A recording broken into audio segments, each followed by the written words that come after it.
Bismillahirrahmanirrahim. Tікелей эфир сабағымызды бастаймыз.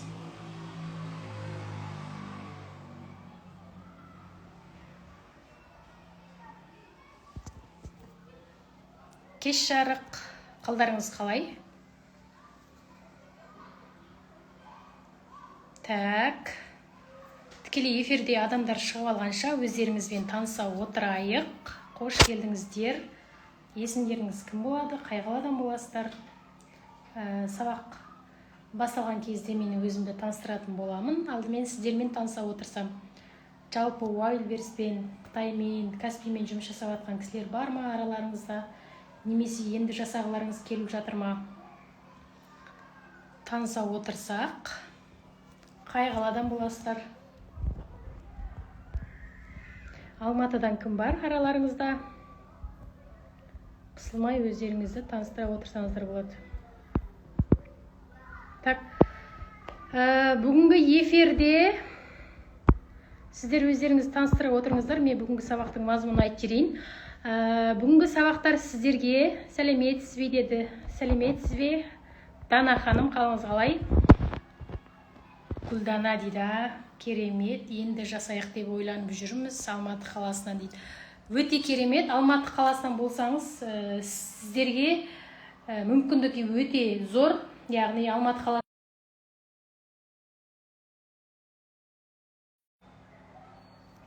Жақсы.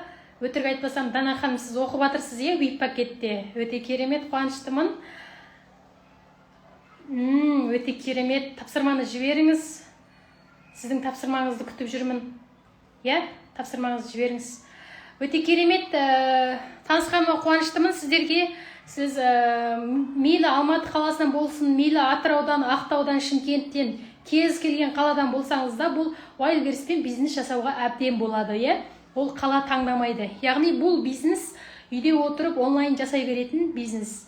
Кез келген адам, Мейлі ер адам болсын, мейлі әйел адам болсын, мейлі сіз декретте отырыңыз баламен, немесе өзіңіз бір жерде жұмыс жасап жүрсеңіз де, үкімет қызметкері болсаңыз да, студент болсаңыз да, бұл кез келген адамның қолынан келетін өте қарапайым оңай 2022-де жақсы табыс табатын сала болған себепті кез келгендеріңіз айналыса аласыздар, Жалпы болып жас талғамайды.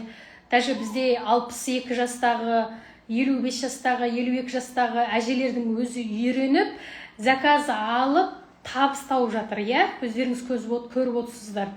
Жастардың табыс табу мүмкіндігі одан да жоғары болып жатыр. Сол себепті бұл үлкен кіші кәрі жас деп жасталғамайды.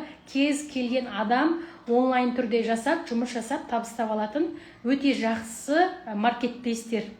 Енді бүгін сіздерге осы Wildberries-пен бизнес жасап, айына кемінде 500 мың теңге табыс табатын нақты 3 қадамды көрсететін боламын, Сабақтың соңында сіздерге бонусым бар, Осы сабаққа келген кісілерге, сабақтың соңына дейін отырған кісілерге мен арнайы бонус кітапша дайындап қойдым, Соны сіздерге беретін боламын.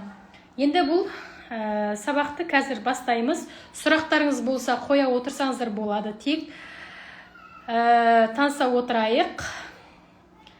Жақсы, ендеше сіздер сұрақтарыңыз болса қоя отырыңыздар. Жалпы Wildberries, Қытаймен бизнес, Каспий туралы кез келген сұрақтарыңызға бүгін тегін жауап беретін боламын, Ал енді мен сіздерге осы Wildberries-пен бизнесті қалай жасаймыз, сол жайында түсіндіре кетейін, Осы Wildberries-пен енді қызығып ойланып жүрген кісілерге айтарым, еш ойланбаңыздар, себебі қазір екінің бірі жасап табыс тауып жатқан сала.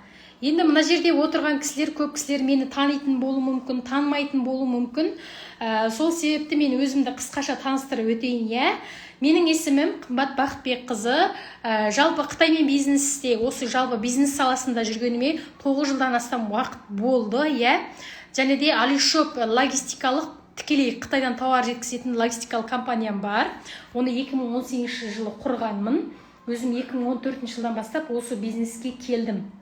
және де даму бизнес бастау атты курсымды 2018 жылдан бастап 2022 жылға дейін жүргіздім. Осы даму бизнес бастау курсы, бұл жерде полный қытаймен бизнес, маркетинг курсы және де сату курсы полный осы даму курсына кірген. Енді қазір 1688 кітабын жазып шықтым 2020 жылы карантинда. Ол кезде бұл мүмкін Қазақстанда ешқандай болып көрмеген кітап. Яғни бұл жерде мен Қытайдың мысалы 1688 сайты жайлы жазғам, Қытаймен бизнес туралы және өзімнің осы 9 жылдық тәжірибемді осы бір кітапқа сыйдырдым.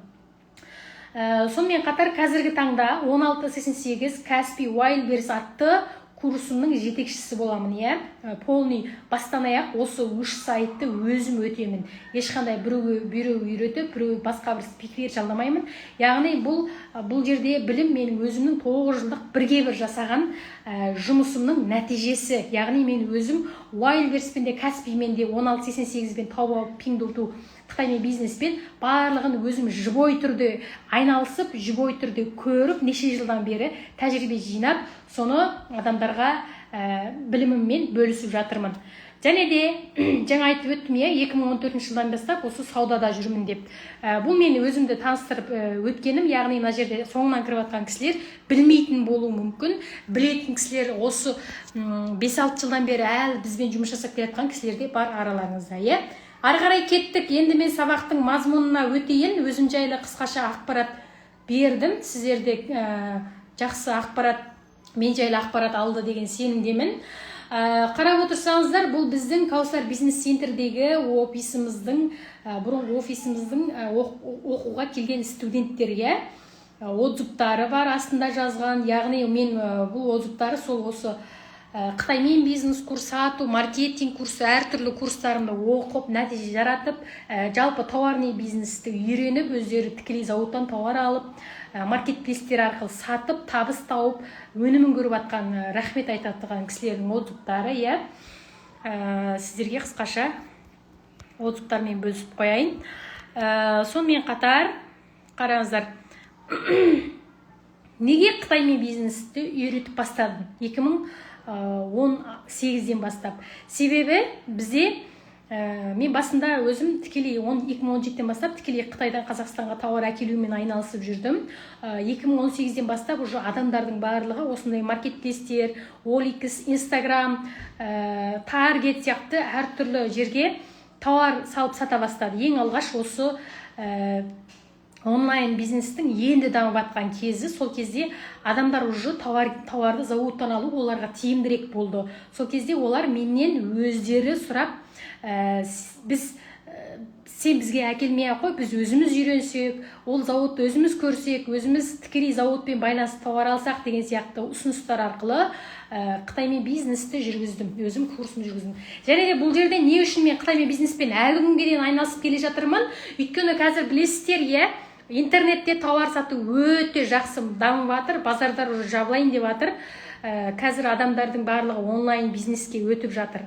Онлайн бизнесте тауарный бизнес, именно тауарный бизнеспен айналысу қазір өте тиімді болды. Wildberries'те, Каспийде кез келген жерде сіз тауарыңыз болса сата аласыз.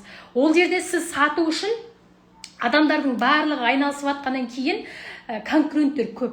Сіз конкуренттен ерекшелену үшін біріншіден сіздің тауарыңыз, яғни нарықтағы бағадан арзан болу керек болды, Ал нарықтағы бағадан арзан болу үшін сіз бәрібір Алматыдан алып салатын болсаңыз, сол жерге тауарларды бәрібір бағасы қымбат болып кетеді, нарықтағы бағамен бірдей болады. Ал енді сіз тікелей зауыттан алдыратын болсаңыз, ол кезде сізге тиімдірек болады. Сол үшін осы маркетплейстерден өзіңіз ерекшеленіп, өз бизнесіңізді дамытуға осы тікелей зауыттан алдырту ең тиімді жолы болды.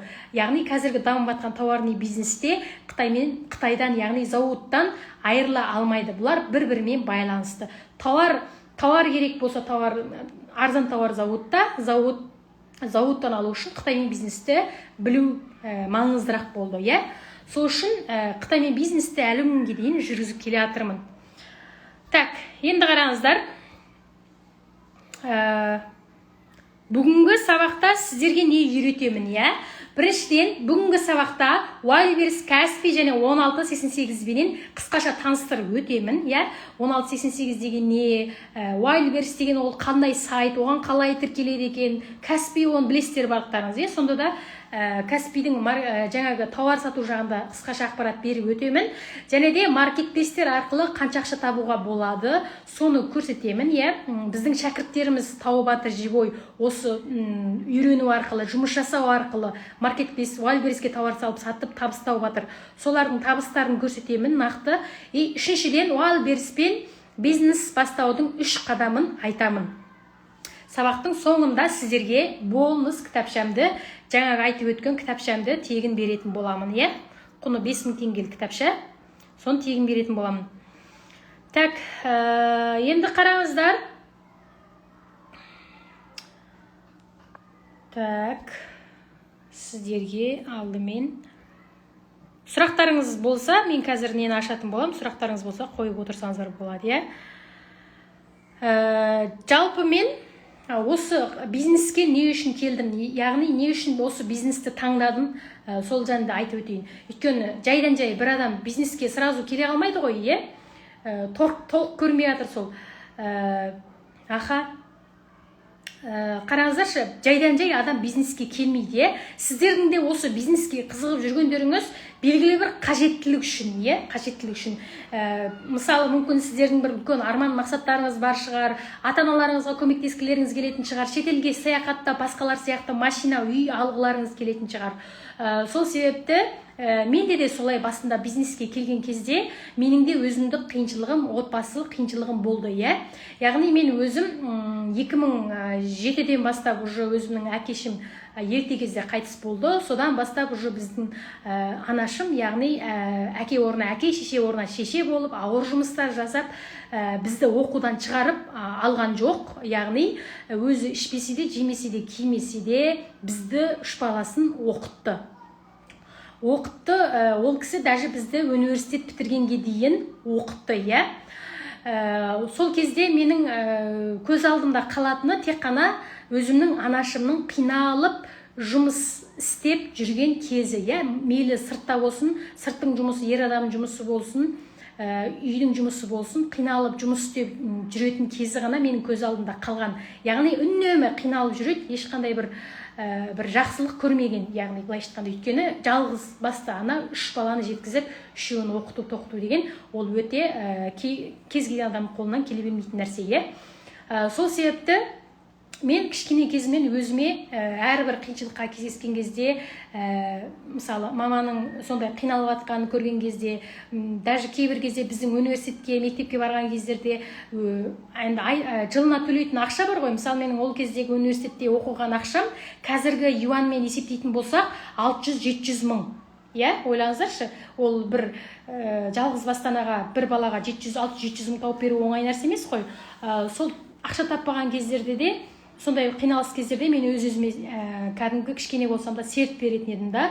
Мен бұйыртса осы оқуды жақсы оқып, ешқандай ойнамай, ешқандай уақытын тек қана сабаққа бөліп, осыдан мен мықты маман болып шығамын, бір саланың тұтқасын ұстап, өте көп ақша тауып, осы мамаға көмектесем, біздің отбасылық жағдайымызды реттеп, басқалар сияқты бай боламын деген сияқты менде арман мақсат болды кішкентай кезімнен. Өйткені білмеймін, әйтеуір ол кезде мүмкін ақшаға да мұқтаждық болған шығар, мүмкін қиыншылықтан шыққым келген шығар, яғни мамаға жаным ашыған шығар. Солай болды, сол арман мақсат мені кішкентай сәби жүрегімде қалды. Университет бітіргеннен кейін мен бірден сол арман мақсатым бойынша жұмыс жасауға кірістім.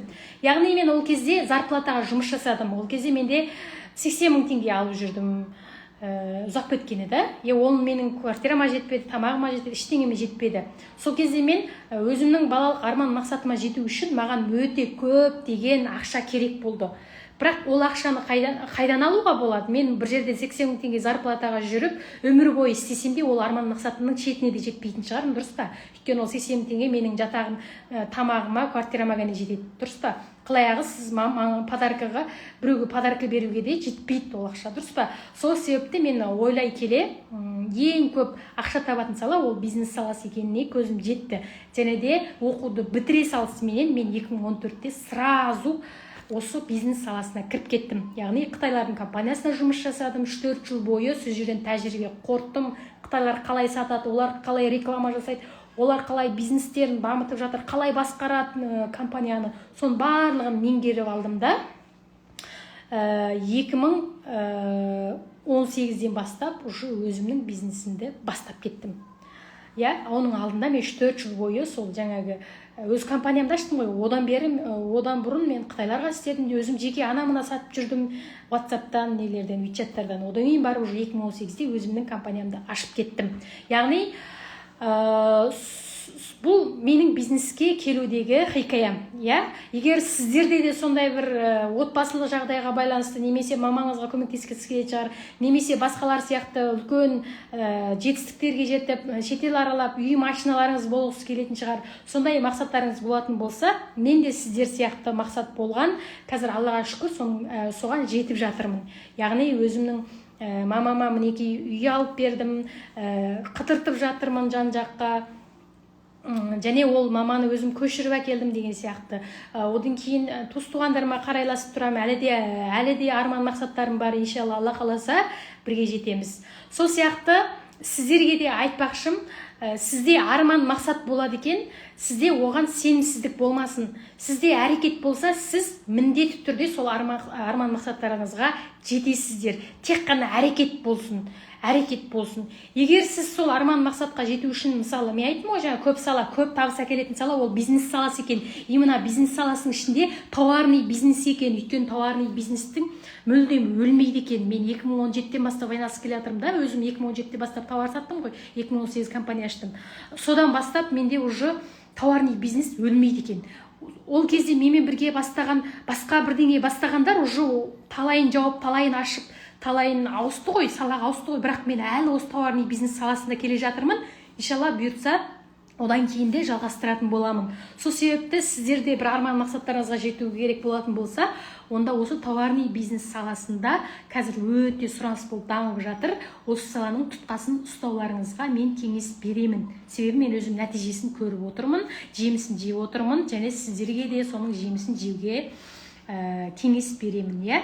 Одан кейін ары қарай уже ары қарай не айтамыз? Ары қарай сабақ айтамыз. Сол себепті сіздерде де сондай жағдай болатын болса, арман мақсаттарыңызға жетулеріңізге сенімсіздік болып жатса, мен сіздерге айтатын едім, өте жақсы табыс әкелетін саланың тұтқасын ұстаңыздар да, тек қана алға жүріп кетіңіздер.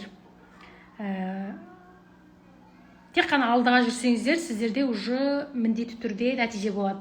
Енді өзімнің жұмыстарым жайлы айтып өтейін, сұрақтарыңыз болса қойып отырыңыздар, сабақтың соңына дейін сіздерге жақсы ақпарат беруге, өзім тәжірибемен бөлісуге кеңес беріп отыратын боламын. Яғни қазір енді бизнес бастап жатқан, немесе енді бизнес бастағысы келіп жүрген, Wildberries-пен енді айналысып Wildberries-пен, Каспиймен, Қытаймен енді бастағысы келіп ойланып, қалай болады екен, бұдан нәтиже шығам екен деп ойланып жүрген кісілер болуы мүмкін. Мен өзім айналысып жатырмын әлі күнге дейін. Сіздерге мен кеңес бере аламын. Яғни бұл болатын салама, болмайтын салама, бірдеңе шыға ма, шықпай ма деген сияқты көрсете аламын, жолдарын. Енді қараңыздар, 2017-тен бастап мен уже офлайн зат сата бастадым. Яғни жаңағы нелерге саттым, әртүрлі жан-жаққа жіберіп жүрдім. 2018 өзімнің уже компаниямды аштым, логистикалық. Өзімнің әдемде де 2 бутигім болды, офлайн бутигім болды. Одан кейін уже мен оқыту саласына өтіп кеттім. Бірақ тауарды әлі күнге дейін логистика жасаймын, Қытайдан әкеп беремін, склад бар, әлі күнге дейін тауар сатам онлайн түрде. Одан кейін осы оқытуға ойысып кеткендегі себебім, өйткені 2014-тен бері қаншама жыл менде уже тәжірибе бар осы бизнес саласынан. Осы бизнес адамдардың сұранысы болды да, сіз әлі жасап келесіз, білесіз ғой, үйретіңізші деген сұраныстар өте көп болғаннан кейін әмбесінде адамдардың біліммен бөлісу, адамдарға оқытудың сауабы өте жоғары болады екен, Сол үшін сіз білетін болсаңыз, біреуге үйрете алатын болсаңыз, сөйлеп түсіндіре алатын болсаңыз, еще ол үйреткен біліміңіз сауап болатын болса, ол адамға не үшін үйретпеске? Сол үшін қазір оқыту саласындамын, товарный бизнес саласындамын, логистика, жалпы осы товарный бизнес саласына қатысты барлық жұмыстарменен жұмыс жасап жатырмыз. Мына жерде бір сұрақ бар екен, жауап бере кетейін. Қандай суммамен бастаймыз дейді, Бұл жерде белгілі бір сумма деген нәрсе жоқ. Мүмкін сіз 500 теңге бастап кететін шығарсыз, мүмкін сіз 10 мың теңгеге бір блендер алып сататын шығарсыз, Wildberriesке. Ол жерде сізге миллион керек, 100 мың керек, немесе 200 мың, 300 мың деп айта алмаймын. Мүмкін сіздің 10 мың теңгеңіз болатын болса, 10 мың теңгеменен бастап кетуіңізге де болады. 5 мың теңгемен бастап кетуіңізге де болады. Даже 1000 меліш сатып, 1000 меліште 500 теңге, 300 теңге тауарлар бар ғой, содан 13-тігін алып 3000 теңгеге бастап кетуіңізге болады. Бұл жерде сізге қатты қаржы керек емес деп айта аламын. Менің өзім мысалы 10 мың теңгемен бастағанмын бизнесте, нөлмен бастадым десем де болады. Даже ол 10 мың теңгеге алған тауарымды уже біреуге сатып тастап, онлайн ақшасын құйғызып тастап, сосын кейін барып ана клиенттің ақшасымен тауар алып, солай істеген менің өзім. Дұрыс па? Сол үшін сіздерге бір мынандай ақша деп қиналмай қойсаңыздар болады. Яғни сізде бұл жерде ең маңызды нәрсе, сізде бір не болу керек? Бір сату қабілеті, немесе сол бір қазір бұрынғыдай, мысалы мен ең алғаш бастаған кезде офлайн саттым ғой, ондай нәрсе керек емес қазір. Одан кейін біз Инстаграмда саттық, таргетпен саттық, маркетингті үйреніп, оның бәріне оқып, біліп, үйреніп, сол арқылы саттық қой. Ал қазір уже тек қана Wildberries Каспиді білсеңіз ғана болды. Қазір тіпті ондай маркетинг те керек емес, таргет те керек емес, Инстаграм да керек емес болып қалды ғой қазіргі заманда. Тіпті мына 2022 өте қолайлы болды ғой, товарный бизнеспен айналысатын, ақша көп табатын өте мүмкіндік болды. 2017-те бұл мүмкіндік бар болса, мен қазірге дейін білмеймін, өте ақшалы болып, прям бай болып кететін шығармын, Шүкір, енді осы уақытқа дейін келгенімізге, енді де кеш емес. Сіздерге айтып атқаным, енді де кеш емес, ерте бастамасаңыз, қазір бастасаңыз да кеш емес, өйткені қазір өте жақсы мүмкіндіктер туындап тұр, Еш нәрсе білмесеңіз іштен кетпейді, просто Wildberries Каспи, жаңағы 1688-ден тауар алып, Wildberries пен Каспиге салып, настройка жасауын білсеңіз болды. Жеткілікті осы, Өте жақсы. Бұндай мүмкіндікте бастамасаңыз, ертең елдің бәрі бастап, елдің бәрі жасап кеткен кезде, сіз өзіңіздің осы бизнес саласында орныңызды алып қала алмайсыз. Сіз осы бизнес саласынан, онлайн товарный бизнес саласынан өзіңіздің орныңызды алып, кейін 1-2 жылдан кейін үлкен миллионер болып шығуыңызға сіз қазірден бастап әрекет жасап, қазірден бастап өз орныңызды алып қалу керексіз. Себебі 2 жылдан кейін уже адамдардың барлығы одан да биік, одан да жақсы сайттар шығып, одан да мықты дәрежеде жұмыс жасап кеткен кезде, сіз әлі бастамай отырсаңыз, білмеймін, ол кезде прям арт жағында қалып қаласыз деген сөз. Сол себепті қазіргідей жақсы енді не істеп атқан, сұраныс болып атқан кезде бастап кетсеңіз, иншалла 1-2 жылда ол кезде білмеймін енді, біраз армандарыңызға жетіп аласыз, Так, бүгін менің эфирім көбісі мотивация болайын деп тұр. Сіздер үшін пайдалы болса екен. Мен жаңа айтып өттім, мен осындай арман мақсаттарым болды, осыған жетуге тырыстым деп. Иншалла Алланың қалауымен 2021 жылы уже менің өзімнің армандаған үйімді алдым. Сіңілдеріме көмектестім. 2022 жылы көктемде, яғни маманы, яғни көшіріп алып келдім осы Алматы қаласына. Бұл менің осы армандарым болды. 2 жылдан бергі осы армандарыма Алланың қалауымен жеттім. Бұл менің сөзімнің құны, яғни мен басынан аяқ білмейтін, танымайтын кісілер не істеп атуы мүмкін, өтірік мақтанып жатыр ма, бұның қолынан не келеді екен, шынымен тәжірибесі бар ма жоқ па деген сияқты, Мінекей бұл менің білімімнің, тәжірибемнің нәтижесі, яғни мен білімім болмаған кезде бұндай нәтижеге жетпейтін едім. Сол себепті сіздер де бір нәтижеге жеткілеріңіз келсе, сіздер де бір арман мақсаттарыңызды орындағыларыңыз келсе, қазіргі хит болып тұрған жақсы ақша табатын білімді үйреніңіздер, жасаңыздар. Мүмкін сіздер менен де тез, қысқа уақытта осы қазіргі техниканы үйреніп жетіп алатын шығарсыздар. Яғни мен 9 жылдан бері жасап жеткен нәтижеге сіздер мүмкін 9 айда жасап жететін шығарсыздар. Өйткені қазіргі дамыған өте сұраныс болып тұрған тауарный бизнес саласы, маркетплейстермен сату өте сұраныс болып тұр.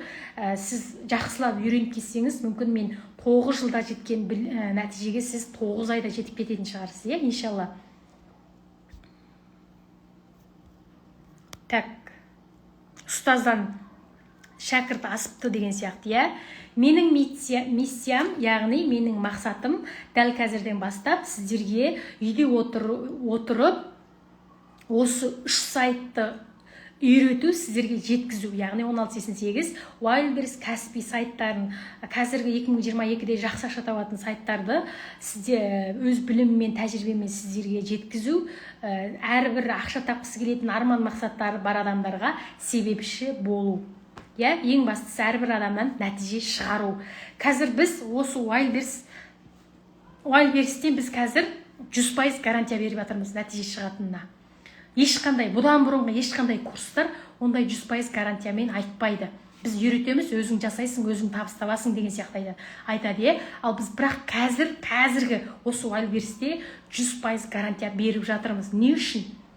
Өйткені, курсым бар, Өйткені біз не үшін гарантия беріп жатырмыз? Себебі біз қазіргі менің оқып жатқан шәкірттерімнен кәдімгі нәтиже шығармай кеткен жоқ та.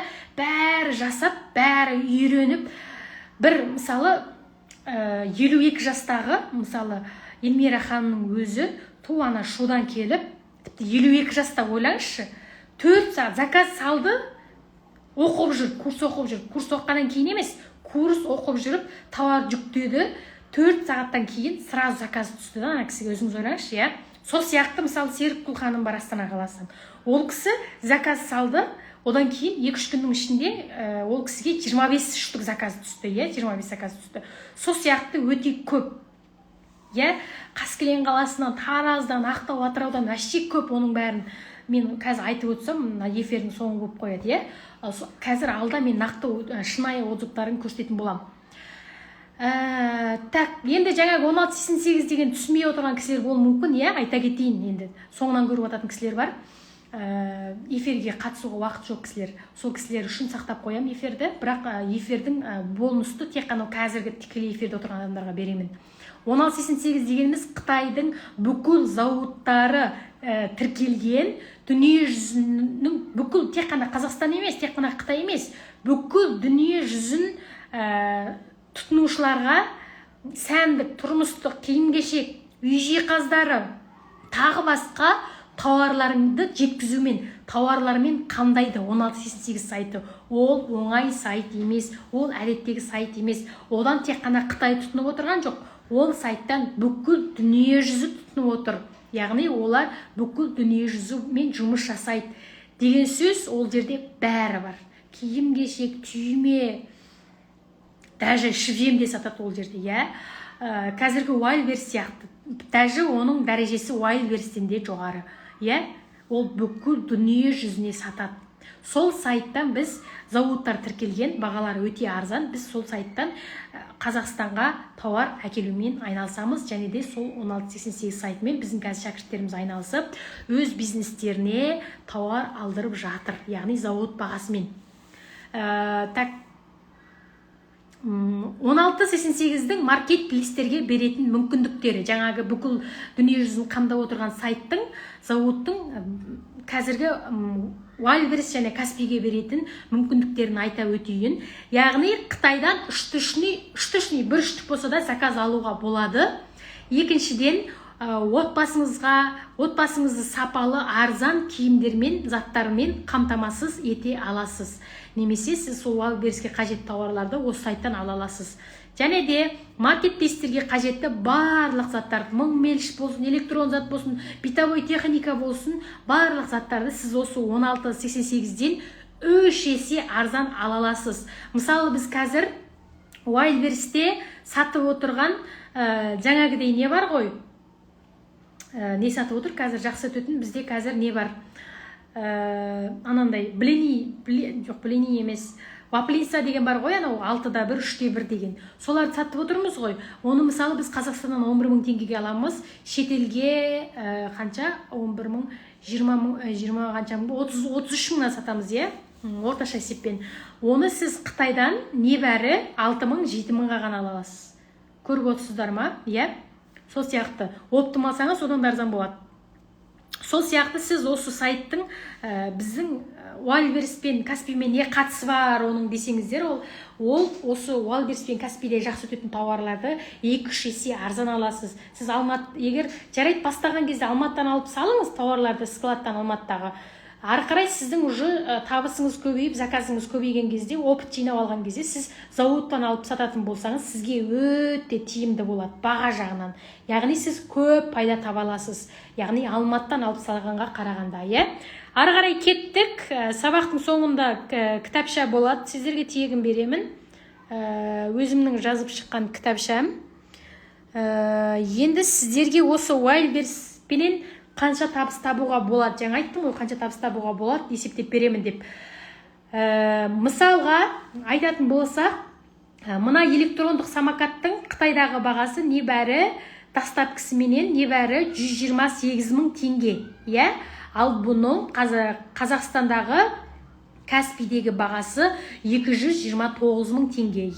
Егер сіз Каспиге салып сататын болсаңыз, осы самокаттан кемінде 500 мың теңге табасыз. Яғни сіз күнне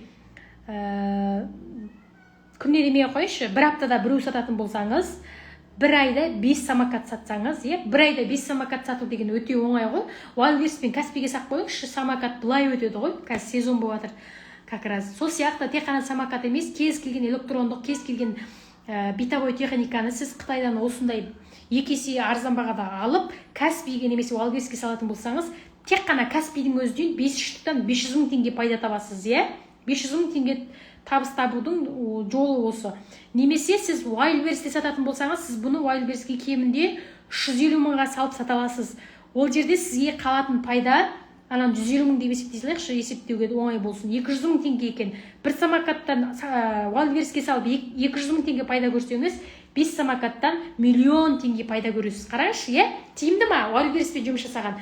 Каспиге салсаңыз 500 мың көресіз, Wildberries'ке салсаңыз 1 миллион көресіз. Қайсымен айналысқан тиімді, Әрине, екеуіне де салып қойған дұрыс, Сату 1,500,000 тауып отырасыз. Бұл бастамасы ғана. Сіз даже күніне 100 штуктен тауар сатып отыратын болсаңыз, миллиардер боласыз, иншалла. Миллиардер болып жатқандар өте көп. Енді қараңыз, Қытайда, мысалға мына машинаны айтатын болсақ, бұл қазіргі Алматыда Қазақстандағы бағасы 267 мың 850 теңге. Бұл тек қана Қазақстандағы Каспидегі бағасы, Ал бұның Қытайдағы бағасы 45 мың теңге екен. Қазақстанға келу бағасы.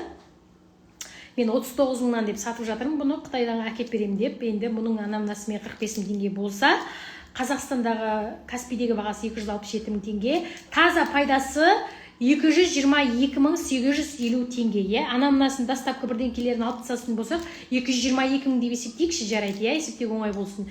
222 мың теңге пайда, таза пайда болатын болса, соның үстіне сіз 100 штук бір айда сатсаңыз, сізде общий қалатын пайда 22 миллион 850 мың, жоқ, қате есептедім. 2 миллион 200, үлкен сумаларға уже үйреп қалғансың ғой. 2 миллион 200, қанша? 2 миллион 200, жоқ, 22 миллион ба емес. 2 миллион 285 мың теңге болады екен, Жоқ, 22 миллион 285 мың теңге. 22 миллион 285 мың теңге болады бір айда таза пайдасы. Ал егер сіз бұны Wildberries'ке сататын болсаңыз, даже өте көп, 100 штук сатпай қойыңыз, бір айда 13 штук сатып қойсаңыз да, сіз Wildberries'ке кемінде бұны Қазақстанда 267 мың болса, Wildberries'ке сіз бір 320 мың деп сатсаңыз, сізге қалатын таза пайдасы 280 мың болса, 280 мыңды сіз 13-тікке көбейтетін болсаңыз,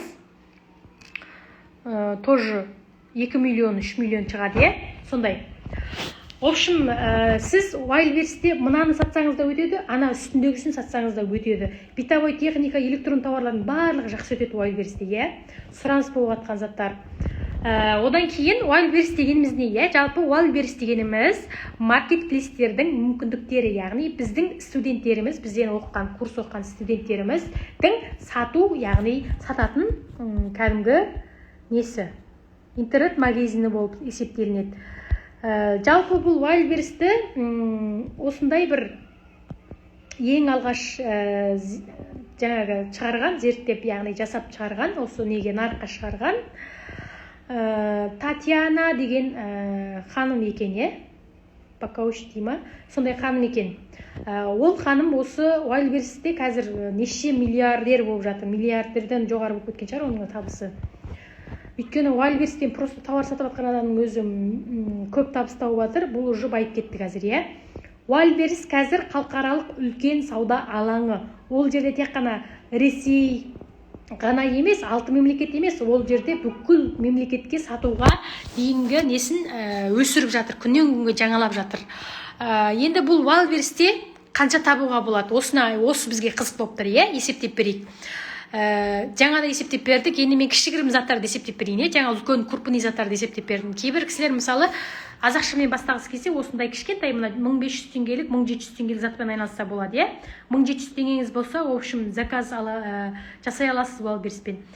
Мысалға, мына чайнектен ерте қит болған кезде 10.603-тікке дейін сатылған, біздің шәкірттерден.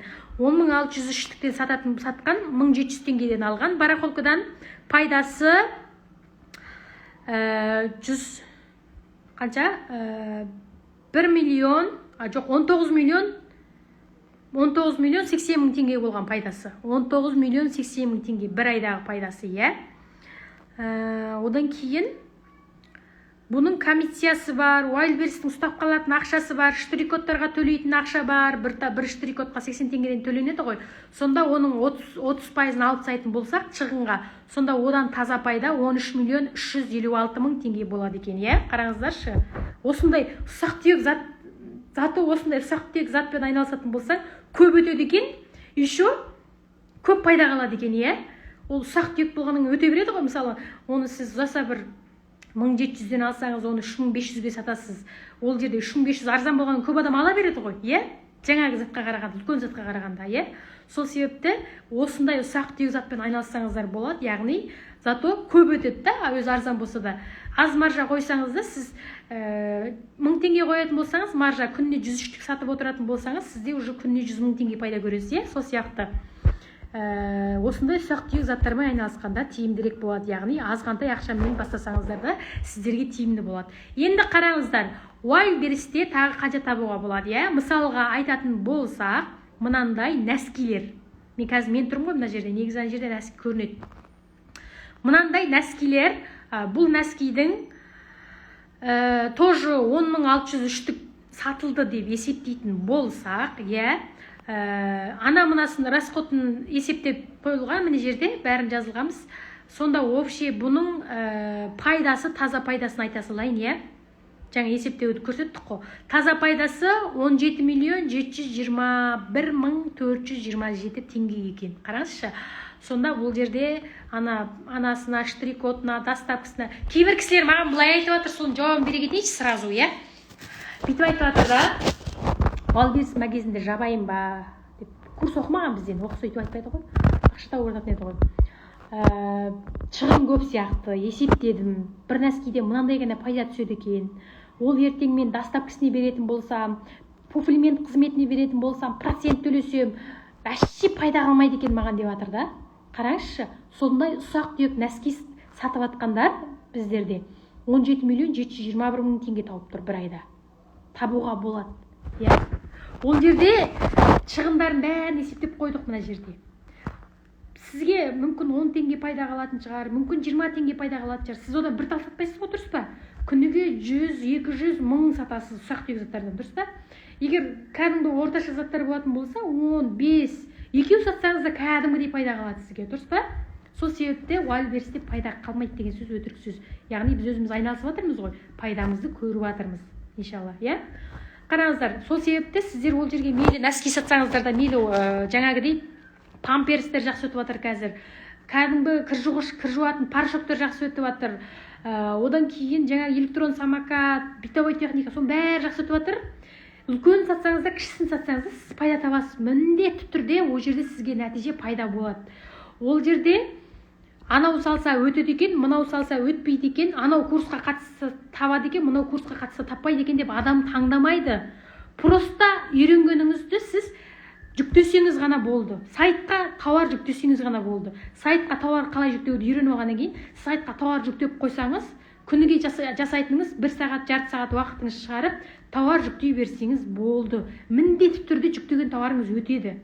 Түсінікті ма? Өйткені ол жерде 180 миллион клиент отыр. Аш прям. Өйткені қазір рация бүкіл нелер, рацияның несі бірақ жабылып қалды ғой, қала әр қалаларына уже тауар жеткіліксіз болып жатыр да. Басқа нелермен бәрі несін жауып тастады уже. Сол себепті олар қазір тауарға ашығып отыр. Алады, не салсаң да алады. Даже жана иттің, мысықтың жейтін тамағын сатсаң да алады ғой. Мен складқа барсам, иттің, мысықтың жейтін тамақтары мынандай болып жиналып тұрады ғой. Олар өздері ішіп жемесе де сол ит мысыққа береді екен. Ойлаңыздаршы. Сол үшін сіздер Wildberriesке просто қалай тауар жүктеуді, қалай доставка жасауды білсеңіздер болды. Ақша табылады. Я? Міндетті түрде заказ болады. Так, одан кейін қараңыздар, Каспи дегенімізде. Өздеріңіз білесіздер, Каспи кредиті қазір біздің Қазақстанымызда 11 миллионнан астам адам қолданып жатыр. Яғни 11 миллион клиент. Қараңыздаршы, маркетплейстердің мүмкіндіктері, яғни біздің студенттерге берген тапсырыстары. Яғни өзіңіз Каспи кредитте техникалар сатып алып жүрсіз, мысалы телефон сатып алып жүрсіз, ноутбук сатып алып жүрсіз, кез келген затты Каспиден аласыз, сенімдірек қой, иә? Өйткені Каспи өзі, ол жердегі сатушыларға Каспи өзі атынан не береді? Жаңағыдай сертификат, жаңағыдай не береді? Рассрочка береді еще гарантия береді. Ертең бірдеңе болып қалса, сіздің сатқан затыңыз бірдеңе болып қалса, Каспи гарантия береді. Өзіңіз ойлаңызшы, иә? Сол себепті Каспи өте сенімді жүйе. Ол жерге сіз тауар сататын болсаңыз, адамдар сізге удостоверениеңді жіберіп берші, сен сенімдісің бе, өзі офисің бар ма, ана мына деп басыңызды қатырмайды. В общем, жұмысыңыз азаяды. Просто Каспиге тауар жүктейсіз, Wildberriesке тауар жүктейсіз, и заказ түседі, саласыз, болды. Все. Үйіңізде отырып жасайсыз, иә? Просто ИП ашсаңыз болды бұл жерде. Басқа еш нәрсе сізді проблема шығармайды. Еш нәрсе сіздің басыңызды ауыртпайды. Просто қалай жасауды, қалай тіркелуді, қалай тауар жүктеуді, қалай доставка жасауды үйде тұрып фулфилмент қызметін қалай қолдануды білсеңіз болды. Қандай тауар жақсы өтеді, соны білсеңіз болды. Көрдіңіз ба? Егер Каспи кредит арқылы, Каспи кредитті меңгеріп, Wildberriesті меңгеретін болсаңыз, сізде бір адамнан осындай табыс таба аласыз, е? Қарашы, бір ненің өзінен сіз осындай табыс таба аласыздар. Мен сіздерге қандай табыс табатынын уже көрсетіп өттім. Енді сіздерге біздің Каспиде қандай тауар жақсы өтеді, соны көрсетейін. Каспиде мынандай брендовый сумкалар жақсы өтеді, бытовой техникалар жақсы өтеді. Содан кейін жаңа электрон заттар жақсы өтеді, иә, өздеріңіз білесіздер. Сонымен қатар, қарашы, осында 3 сайтты білсем болды ма деп мына жерде сұрақтар болады ғой сіздерге, иә? Осы 3 сайтты білсем болды ма, табыс таба аламын ба, 1688, Каспи, Wildberries, осы 3 сайтты егер мен тауар жүктеуді білсем, тауар доставка жасауды білсем ғана болды ма, мен шынымен табыс таба аламын ба деп сенбей отырғандар бар араларыңызда, иә? Бар ма? Қазір жауап беріңіздерші. Араларыңызда бар ма мына қымбат ханымның айтып атқан заттарын білсек болды ма, біз шынымен табыс таба аламыз ба, Wildberriesте шынымен заказ түсе ма, Каспи мен Wildberriesке тауар жүктесем, тауар жүктеуді білсем, тауар таңдауды білсем, Қытайдан тауар алуды білсем, осы сайттарға тауарларды жүктесем, сатыла ма өзі, шынымен бізге табыс түсе ма деп сенбей отырғандар бар ма араларыңызда? Таңырқап, шынымен ба, мына өтірік айтып жатыр ма деп, лохотрон ба деп атқан кісілер бар ма? Бар дейді, иә, міне уже бар екен. Есіміңіз кім? конечно, енді сіз істеп көрмегеннен кейін, конечно, көзіңіз жетпейді ғой, иә? Енді қараңыздар, мен сіздерге дәлелдеп көрсетейін. Шынымен сенбей отырсаңыздар, иә? Енді қараңыздар, біздің осы курсты оқып, осыны үйреніп, осыны жасап атқан шәкірттерімнің нәтижесімен бөлісейін. Жаңа сіздер ананы есептеп берді, мынаны есептеп берді, оны кім тауыпты екен деп ойлаған болуларыңыз мүмкін. Мынау бізде Ақерке ханым, бұл Каспиде жақсы табыс тауып атқан, Каспиде бірден үйреніп табыс жасап кеткен студентіміздің бірі. Бұл сіздер егер күмәнмен қарап отырған болсаңыз, менің осы шәкіртімнің табысын айтып берейін. Бұл кісі басында бір арзан курс оқыған, 20 мың теңге. Сосын ол жерде ол Каспиге доступ ала алмаған, Каспиге тіркеле алмаған, былайша айтқанда. Оқымақ тұр ғой, тіркеле алмаған ғой. Сосын ол жерде, яғни арзан курс болғаннан кейін, оған бұл проблемасын шешіп бере алмаған, яғни оның Каспиін тіркеп бере алмаған. И сосын ол кісі не істейді? Тағы да адам іздейді ғой, мынаны кім тіркеп береді, Құдай-ау құрсын деп, бүкіл Каспидің ана несіне звондаған, оператор бар ғой, соған звондаған, олар білмейміз деген, сонымен общем сұрамаған адамы қалмаған, ешкім білмеген маңайынан. Сонымен ол кісі Инстаграмнан бізді табады, тапқаннан кейін бізге жазады. Яғни осындай курс оқыдым, менде нәтиже болмады, даже Каспидің бетінде көрген жоқпын, Каспи магазиннің, не істесем болады, сендер мені Каспиді прям бүйтіп тіркеп ашып, сразу бәрін үйретіп, нақты живой түрде жасап бере аласыңдар ма, сендер сенімдісіңдер ма деді маған бізге. И сол кезде тоже осындай тікелей эфирден көрген. Содан кейін солай шыққаннан кейін біз не істедік? Иә, әрине біз жасап бере аламыз. Біз айттық па? Біз гарантиямен жасап бере аламыз. Біз гарантиямен сізге бірге-бір айтқанымызды үйретіп бере аламыз. Сіз просто соны жасасаңыз болды дедік. И сонымен ол кісі екі ойлы болып кетті. Түнімен ойланған ғой, ана түнімен ойланып, Алладан сұраған, Алла енді маған осы шынымен осылардың маған бір пайдасы тиетін болса, осыларға мені жақындатшы деген сияқты. Сөйтіп, уже азанда мен курс 10-да басталатын болған. Сразу жазып тіркелді. Тіркелгеннен не істеді?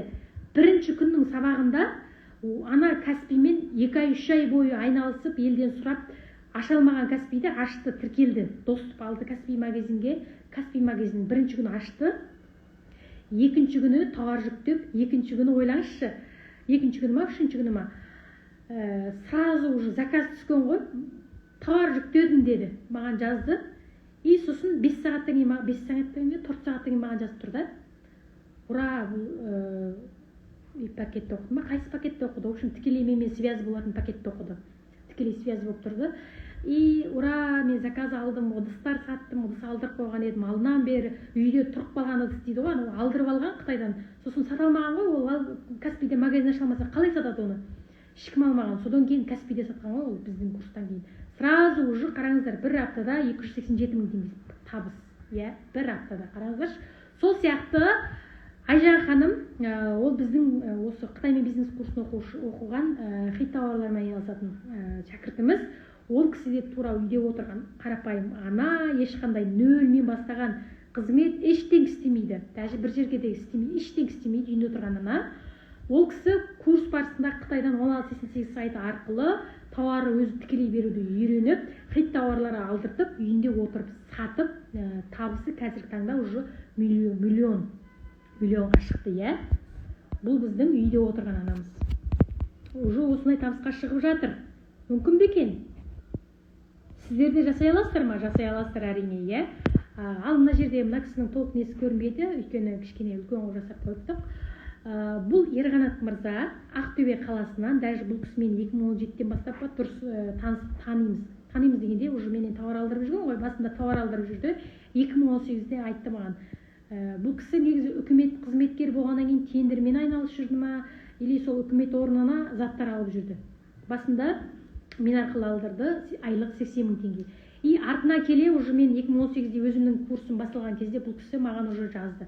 Қымбат, сен қазір әкелуді үйретіп жатыр екенсің, маған үйретсейші деп біздің алғашқы болып курсқа қатысқан қатысушы. Қазіргі таңда уже ол кісі біздің курстан оқып алғаннан кейін тікелей Қытайдан тауар алдыртып, офлайн 2 строй материалдарын ашатын бутик ашып, миллионнан асып кетті қазір оны.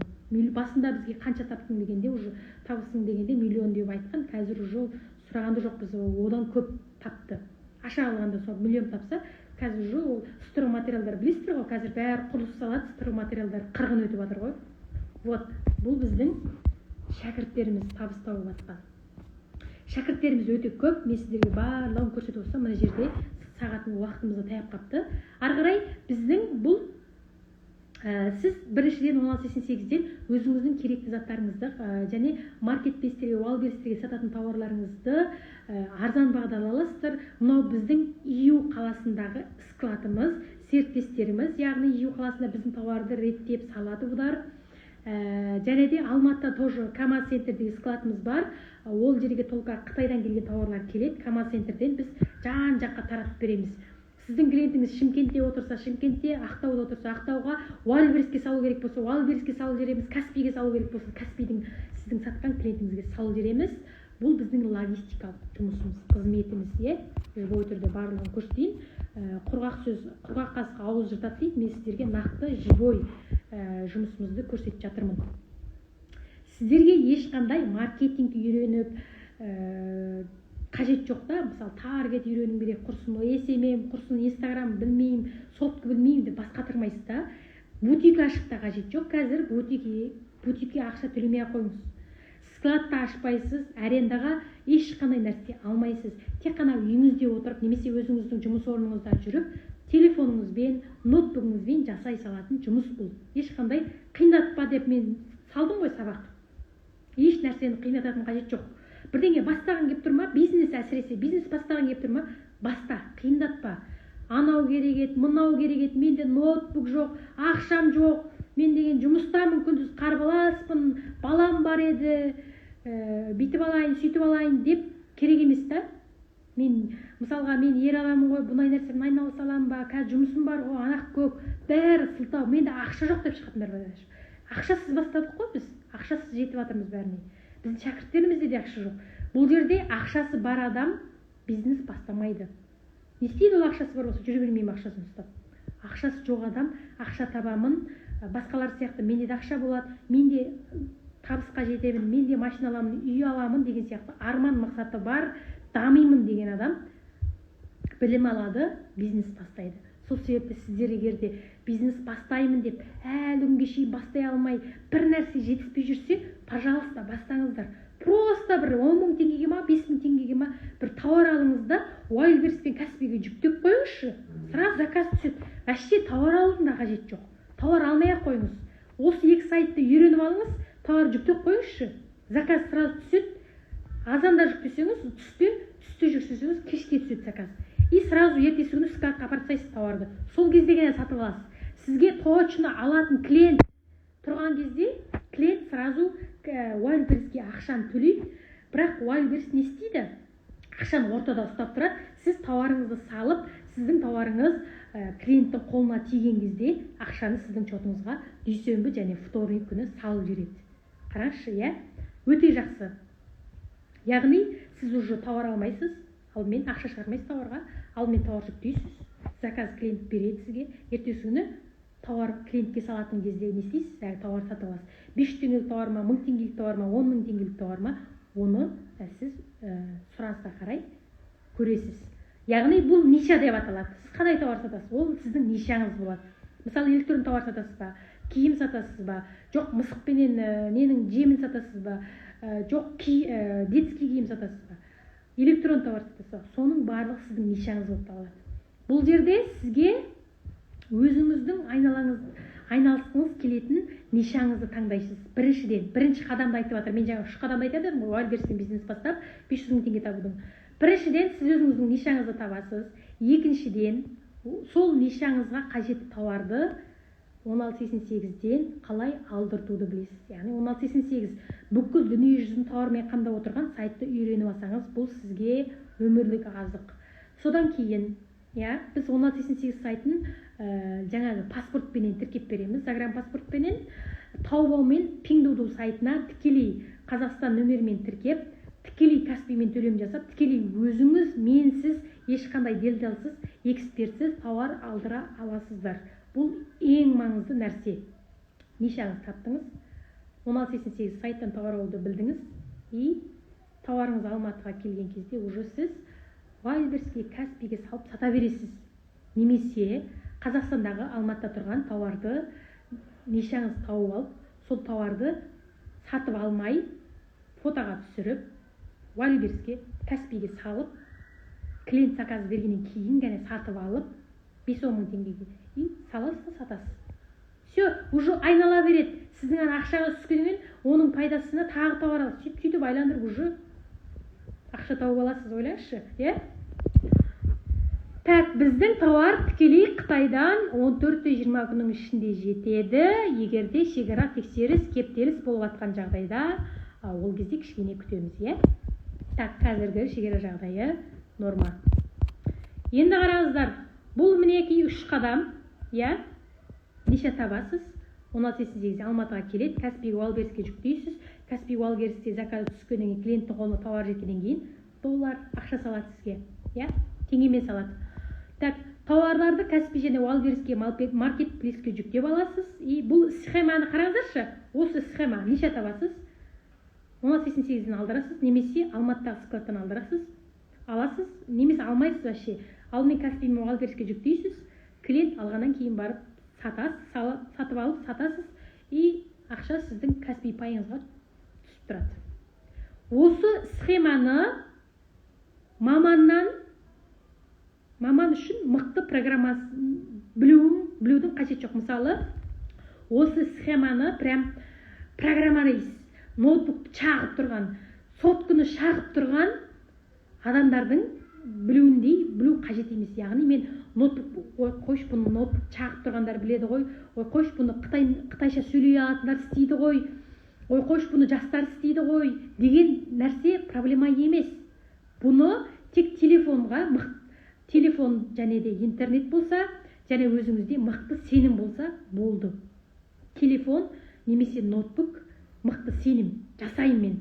Қымбатқан жасап жатыр екен ғой, қымбатқан шәкірттер жасап жатыр екен ғой. Бүкіл дүние жүзіндегі, дүние емес, вообще Қазақстандағы адамдар бәрі жасап отыр ғой қазір. Мен не үшін жасай алмайын, жасайын мен де десеңіз, сенім осындай болса, пожалуйста, жасай аласыз, иә?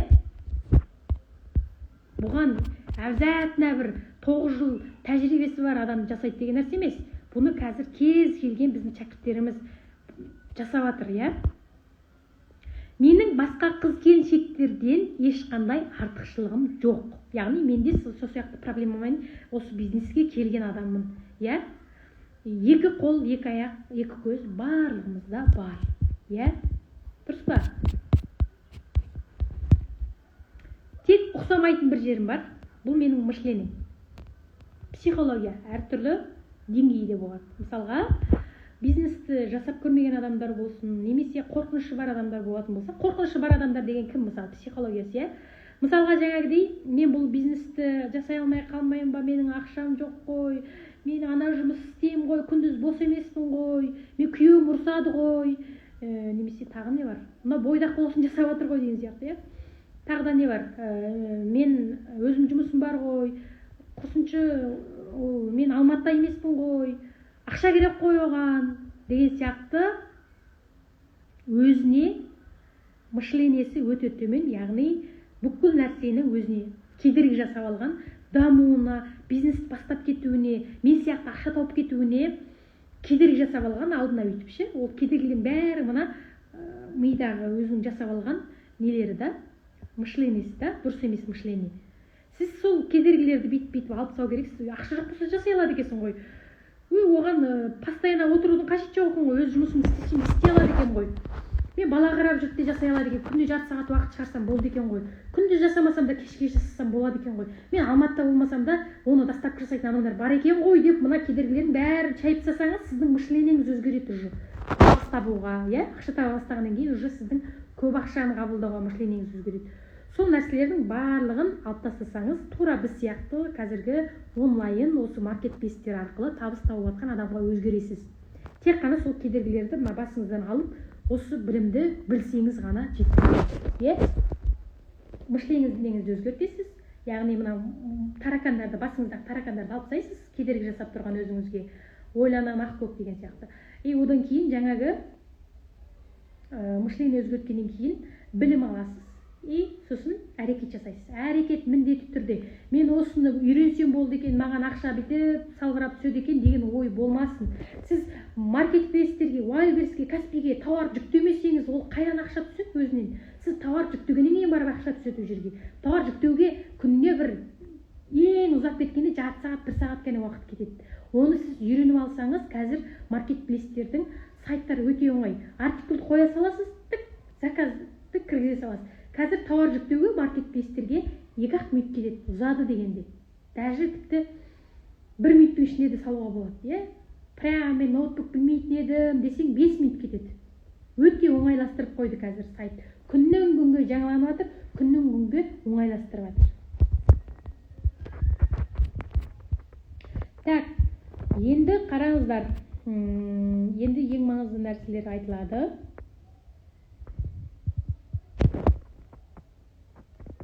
Мен үшін осы қыз-келіншектерге, кәсіпкерлерге барлық осы бизнес жасаймын, осы таракандарды алып тастап мен де ақша табамын, сіз жеткен жетістіктерге мен де жетемін, арман мақсаттарыма жетемін деген адамдарға жол көрсету, үйрету, білім үйрету, ол тамақ істеуден де оңай.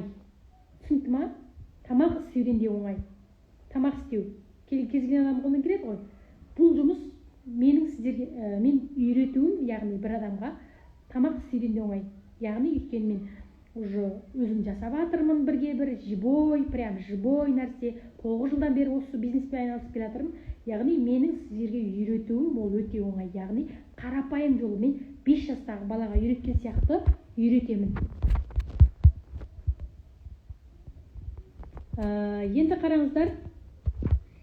Жалпы қараңызшы, егер мен сізге осы схеманы үйрететін болсам, қалай Қытайдан тауар алу керек, қай тауарды сату керек, қандай нишамен айналысу керек, Wildberriesке қалай тауар жүктеу керек, Каспиге қалай тауар жүктеу керек, оны қалай сатамыз, оны қалай доставка жасаймын, мен қазір Шымкентте, Астанадамын, Ақтаудамын деген сияқты сіздің миыңызды қатыратын бүкіл проблемаларды шешудің схемасын мен сізге үйрететін болсам, яғни таракандарды алуға көмектесетін болсам, сайтқа тауар жүктеуге көмектесетін, бүкіл осы маркетплейстерді жілігін шағып майын беретін болсам, және де сізге плюс мотивация беретін болсам. Өйткені енді бастап жатқан адамдар, немесе бастап жұмыс жасап көрмеген адамдарда мотивация жоқ болады ғой. Қайтем деген қорқыныш кәне болады. Шын ба, анама, мынама деген сияқты. Ол қорқыныш жаңағы істеп көрмеген білім жоқ адамда, уже істеп көрмеген адамда таракандар болады ғой. Соған мен мотивация берсем, прям алдыға, давай, жаса деп тұратым. Сондай не берсем, миыңыздағы блоктарды алып шешіп тастасам. Яғни кәсіп бастауға жол көрсетсем, кәсіпкердің мышлениясын, яғни сіздерге сол мышленияге келуге көмектесем. Яғни Қытайдан қай жерінен қандай тауар аласызды үйретсем, оны қалай дұрыс сатуды үйретсем, қалай ойлайсыздар, қанша табыс таба алатындарыңызға. Яғни мен сіздерге жаңағы мынанда бүйтіп жаса деген сияқты барлығын үйретсем, сіздер қанша табыс таба аламыз деп ойлайсыздар жалпы. Елестетіңіздерші.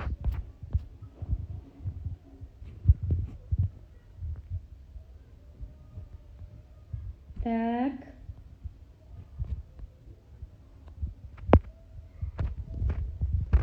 Қараңыздаршы, менің осы курсымды оқып атқан шәкірттерім, менен осыны үйреніп атқан, бүкіл құралдарды үйреніп атқан шәкірттерім ең азы 200 мың теңге, 300 мың теңге тауып жатыр. Ал ең көбі уже 40 миллион теңгеге дейін тапқандар бар. Олар қазіргі барахолкадағы бутигі бар, уже үлкен автовектер деп айтайықшы, тендермен айналысатындар. Ал маркетплейстермен айналысып жатқандар кемі 500 теңге, миллион, 2 миллион, 3 миллион тауып жатыр. Шәкірттерін тауып жатыр. Яғни сіздер үйренсеңіздер, мен шәкірті боласыздар ғой. Сіздер де таба аласыздар да, мен шәкірттерін тауып жатыр. Сіздер таба аласыздар. Кемі 200-300 мың теңге табасыздар. Ойлаңыздаршы, 500 мың, миллион, даже ары қарай істесеңіз, одан да жақсы табасыз. Енді қараңыздар, сіздерге осы нәтижеге жетуге менің көмектесуімді қалайсыздар ма? Осы менің шәкірттерім жетіп атқан, қазіргі 2022-де Қазақстан халқы үйренген, әрбір үйренген, жасаған, қазіргі әрекет жасап атқандар тауып атқан табысқа жетулеріңізге, сіздерде жасап кетулеріңізге менің көмектесуімді қалайсыздар ма? Иә дейді. Иә дейді. Так, менің көмегім керек па жалпы сіздерге? 9 жылдық тәжірибемменен осы білімімді, живой өзім жасап атқан білімімді сіздерге көрсетуге, давай былай жаса, мынаны сат, бүйтсейші, мына кнопканы бас, сайтқа былай сал деп күнде сіздерді бүйтіп давай деп арттарыңыздан итеріп түртіп отыру керек қазіргі адамдарды. Соның бәрін жасауға менің көмегімді қалайсыздар ма? Әрине дейді, иә дейді. Түсінікті болды, қалайсыздар арттарыңыз, әрине. Бұндай қараңыздар. Олай болса мен сіздерге өзімнің, мына жерде көрінбей қалыпты, 3 в 1 деген авторлық курсыма, жобама шақырамын. 3 в 1. Не үшін 3 в 1? Қазір түсіндіретін боламын сіздерге. Не үшін 3 в 1 жоба? Өйткені қараңыздар, мен бұл жерде сіздерге тек қана бір білімді берейін деп айтқан жоқпын. Сіздерге товарный бизнеспен осындай табысқа жетуге полный қажетті 3 білімді берейін деп жатырмын. Бұл жерде ол қандай 3 білім? Енді танысамыз. Бұл Wildberries, қараңыздар, Wildberries. Бұл Wildberries сайты, жаңа айтып өткен, 6 мемлекеттен көп мемлекеттер тіркелген. Бүкіл даже Қазақстанға да сатады ол, шетел Қырғызға да сатады, Өзбекстанға да сатады. Бүкіл дүние жүзіне уже жалпыласқалы жатыр да. Сол сайтты қалай жұмыс жасауды үйретемін. Бұл Wildberries. Алдымен бұған рубль счетін тіркейміз, Каспий Пай менен Қазақстан теңгесіменен счет аштырамыз, Каспий Пай тіркейміз, ИП ашамыз.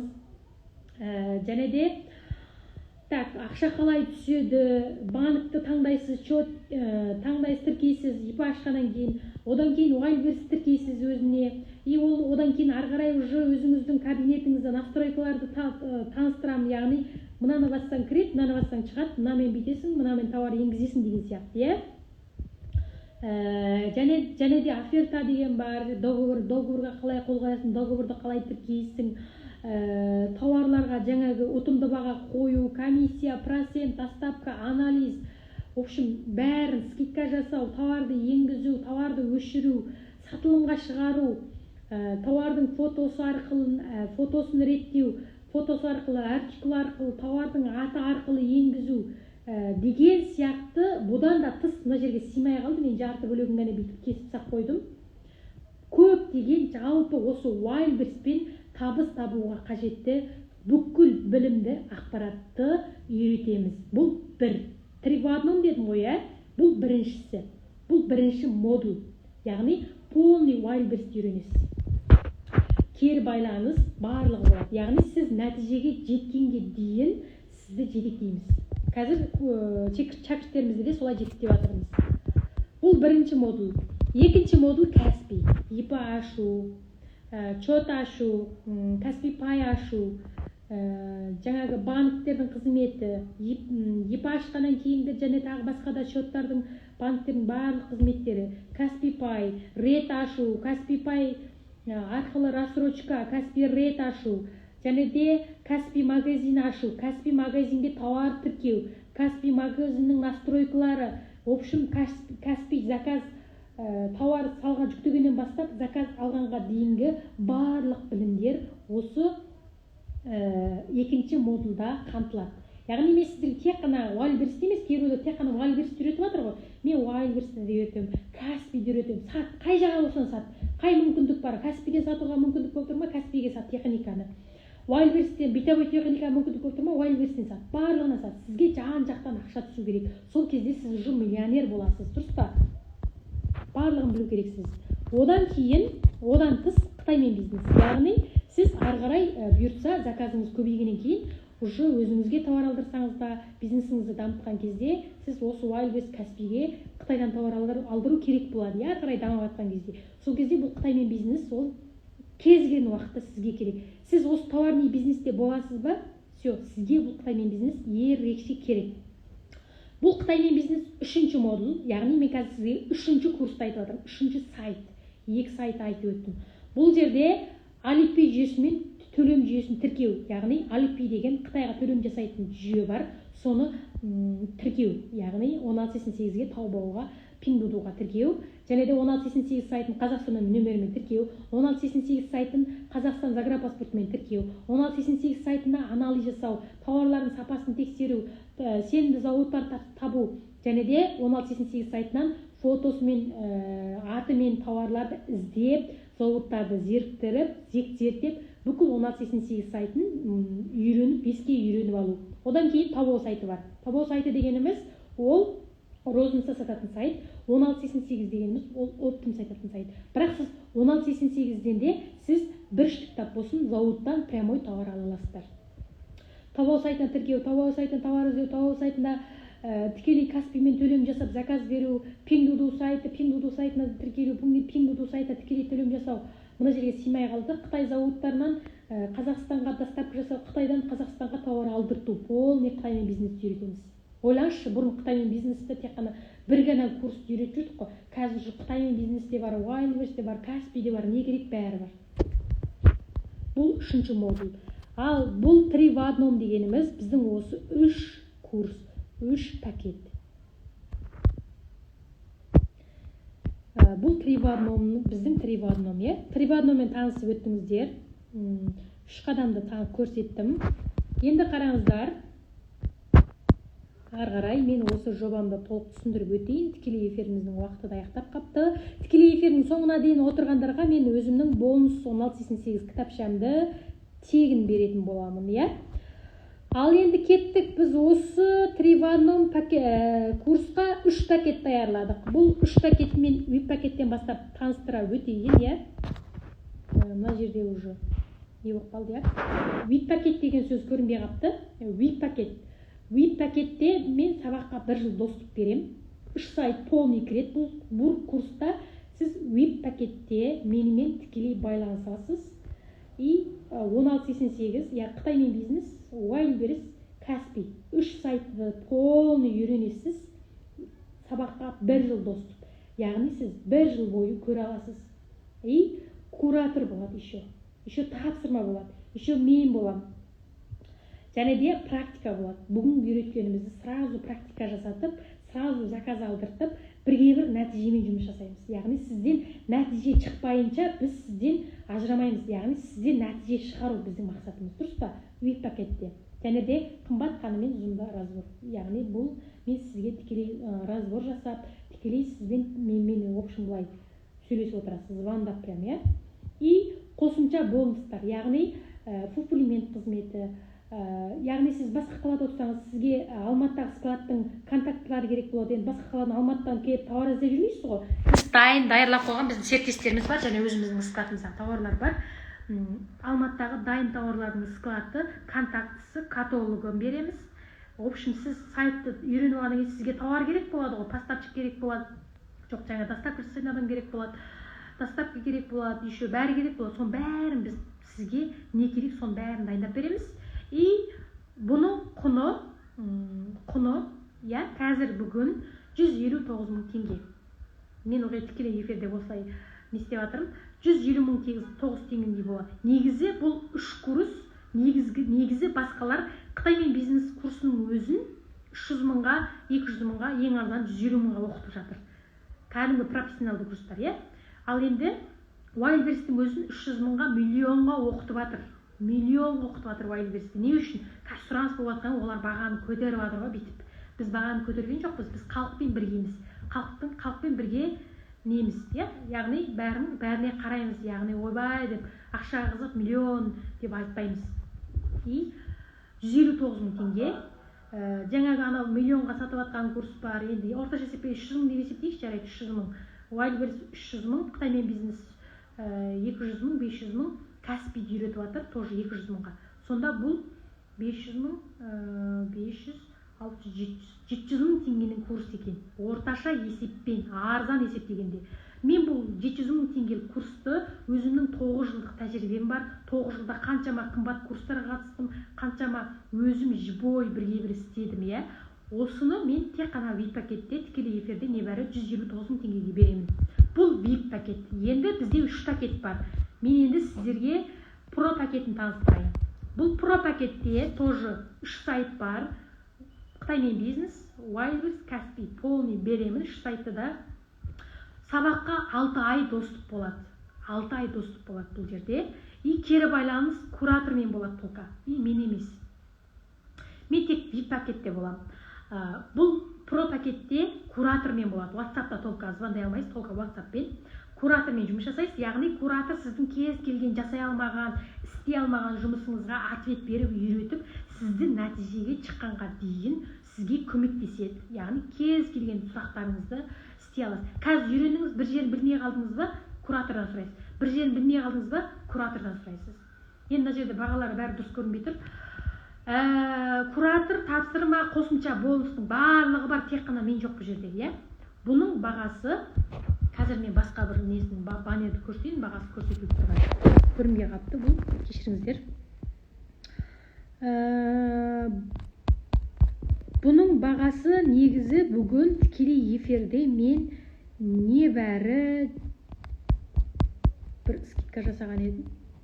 Соның бағасын көрсетейін. Тікелей эфирде отырып төлем жасағандарға мен про пакетін небәрі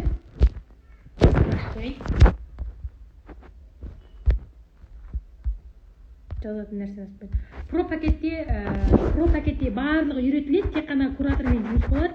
И мен болмайым, сабаққа 6 ай доступ болады. Бұны тікелей эфирде отырып төлем жасағандарға мен 79 мың теңгеге беретін боламын. Жаңағы VIP пакет 159 мың ғой. Бұл соның тең жартысы деп айтсақ та болады. 79 мың болады про пакет. Яғни тек қана мен жоқ, бәрі бар бұл жерде тоже. Бұл про пакет. Енді сіздерге стандарт пакет бар. Стандарт пакетті көрсетейін. Стандарт пакет. Стандарт пакеттің бағасы бұл жерде тоже бұл жерде бір сайт қана болады. Бір сайт қана болады. Кейбір кісілер айтады, құрсын маған 16.88 керек емес деп ше. 16.88 керек емес, маған негізі 59 мың болған құны, мен бүгін тікелей эфирге 49 мыңға түсірдім. Көрдіңіздер ма, үстінде тұр ғой 59 мың деп. Бұл бұрынғы бағасы. Мен бүгін тікелей эфирде 49 мыңға түсірдім. Барлығын түсіріп айтып жатырмын. Стандарт пакетте бір сайт үйренесіз. Қытаймен бизнес керек емес па? Пожалуйста, Wildberries'ті үйрен.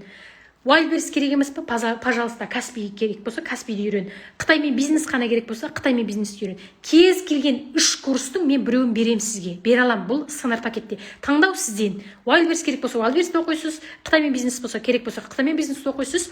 И сабаққа 3 ай доступ болады стандарт пакетте. И тапсырма болады, қосымша бонустар, жаңағы складтың адресі, контакты, фулфилмент қызметі барлығын береміз. Тек қана 3 ай доступ болады. Бұл жерде куратор болмайды. И бір курсты таңдай аласыз.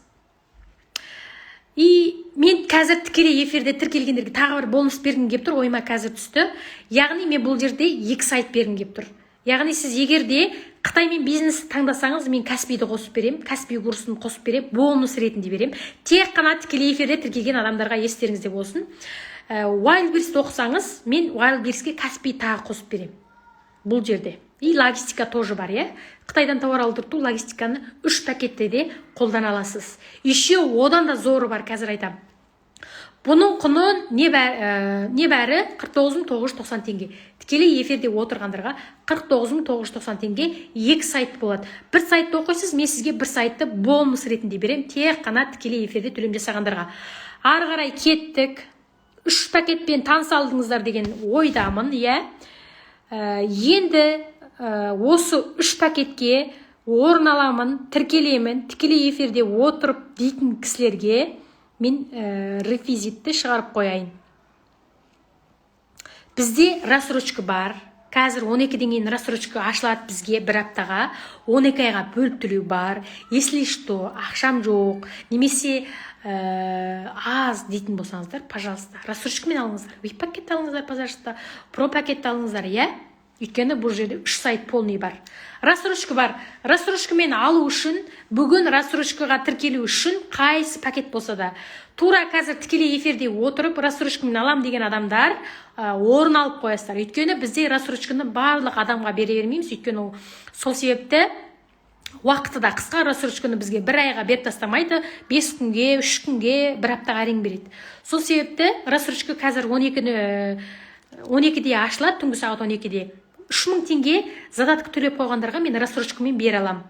Алдын ала қазір тікелей эфирде отырып 3000 теңге төлеп қою керек, рассрочкамен аламын деп WhatsApp-қа жіберу керек. Сол адамды біз осы курсқа, осы жеңілдікпен, осы бонуспен тіркеп қоя аламыз.